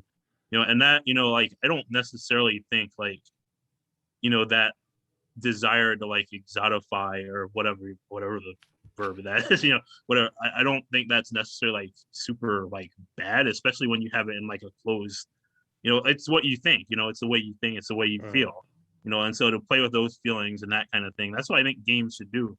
I mean, just as like a toy, you know, just an environment where you can toy around with different things. Well, Gigi, I want to say something what Gigi said about the Dada, because you just said the word toy. And the thing is, yeah, Dada is like a toy, but there's such fucking logic behind this. There's nothing toyish about it at all. That's what's frightening about it. He like the entire thing is he's just playing around. Like Rudy's just like like the whole thing. Yeah. The whole yeah. Oh my God! What a. That's why Jesus. he beat the Dadasts. He took the shit that they had. He kicked the shit out of them. Yeah, he kicked. You know, fuck them. Fuck them. You know what I mean? This is like, yeah. He stepped on their head to get higher. You know? Yeah, absolutely. Whoa. They deserved it. Yeah, definitely. They were He literary Goombas, and he jumped on their fucking heads. Some Mario. Oh, we got Rudy over here. He's jumping on these fucking Dada boys. Oh. and you and Dad and him. Remember, 2003. I'm not of your generation. I was right fucking there, man. I was right. You pulled me. I time tripped and yeah. It was yeah. This is, I don't know. This whole thing is like I don't know. Tonight's been a great night. It's a trip. It's been a fucking awesome night, and yeah, it's been a good night for me too, because like I was saying, I've been really like experiencing real like creative tunnel vision lately. I'm working on writing this article for this site that I'm working on, and I've been completely fucking like in like, you know, 3 sentences a day if I'm fucking lucky mode, right? And seeing this come in here tonight and having everyone be at like peak creative potential and full of energy and shit, man, it's been good for me too, you know? Jesus. But yeah, Rudy, that was fucking awesome. And what a lonely game about the discourse, which is, you know. Yeah, all the games I make about discourse are lonely. Right, because the discourse is fucking lonely. The discourse is lonely. It's lonely as fuck. Lonely as shit. Thank you, man. So it's 11 o'clock. I will leave the Zoom call up for a little bit anyway, but I am going to end the reading there. Sorry we weren't able to do an open mic tonight, but if you did have something you want to read, just shoot a DM to the Misery Tourism account and we'll sign you up for next week. Okay. So if you're watching this on YouTube after the fact, that was Misery Loves Company. We do this every fucking week, 8 p.m. 8 p.m. Eastern time, 5 p.m. Pacific. We tweet out the link just before. Follow us on Twitter at Misery Tourism. If you have a piece you'd like to read, just fucking show up. And if there's an open mic, you can read it. Or send us a DM, then you can read it. If you'd prefer to just come and lurk, just come and fucking lurk, hang out. We don't care. Anyone is welcome. That's fucking it. We're done. This is fucking it. We're done. Oops. Shit. I almost hit the end meeting button instead of the stop recording button. I have a bad habit of doing that. Okay, I'm just stopping.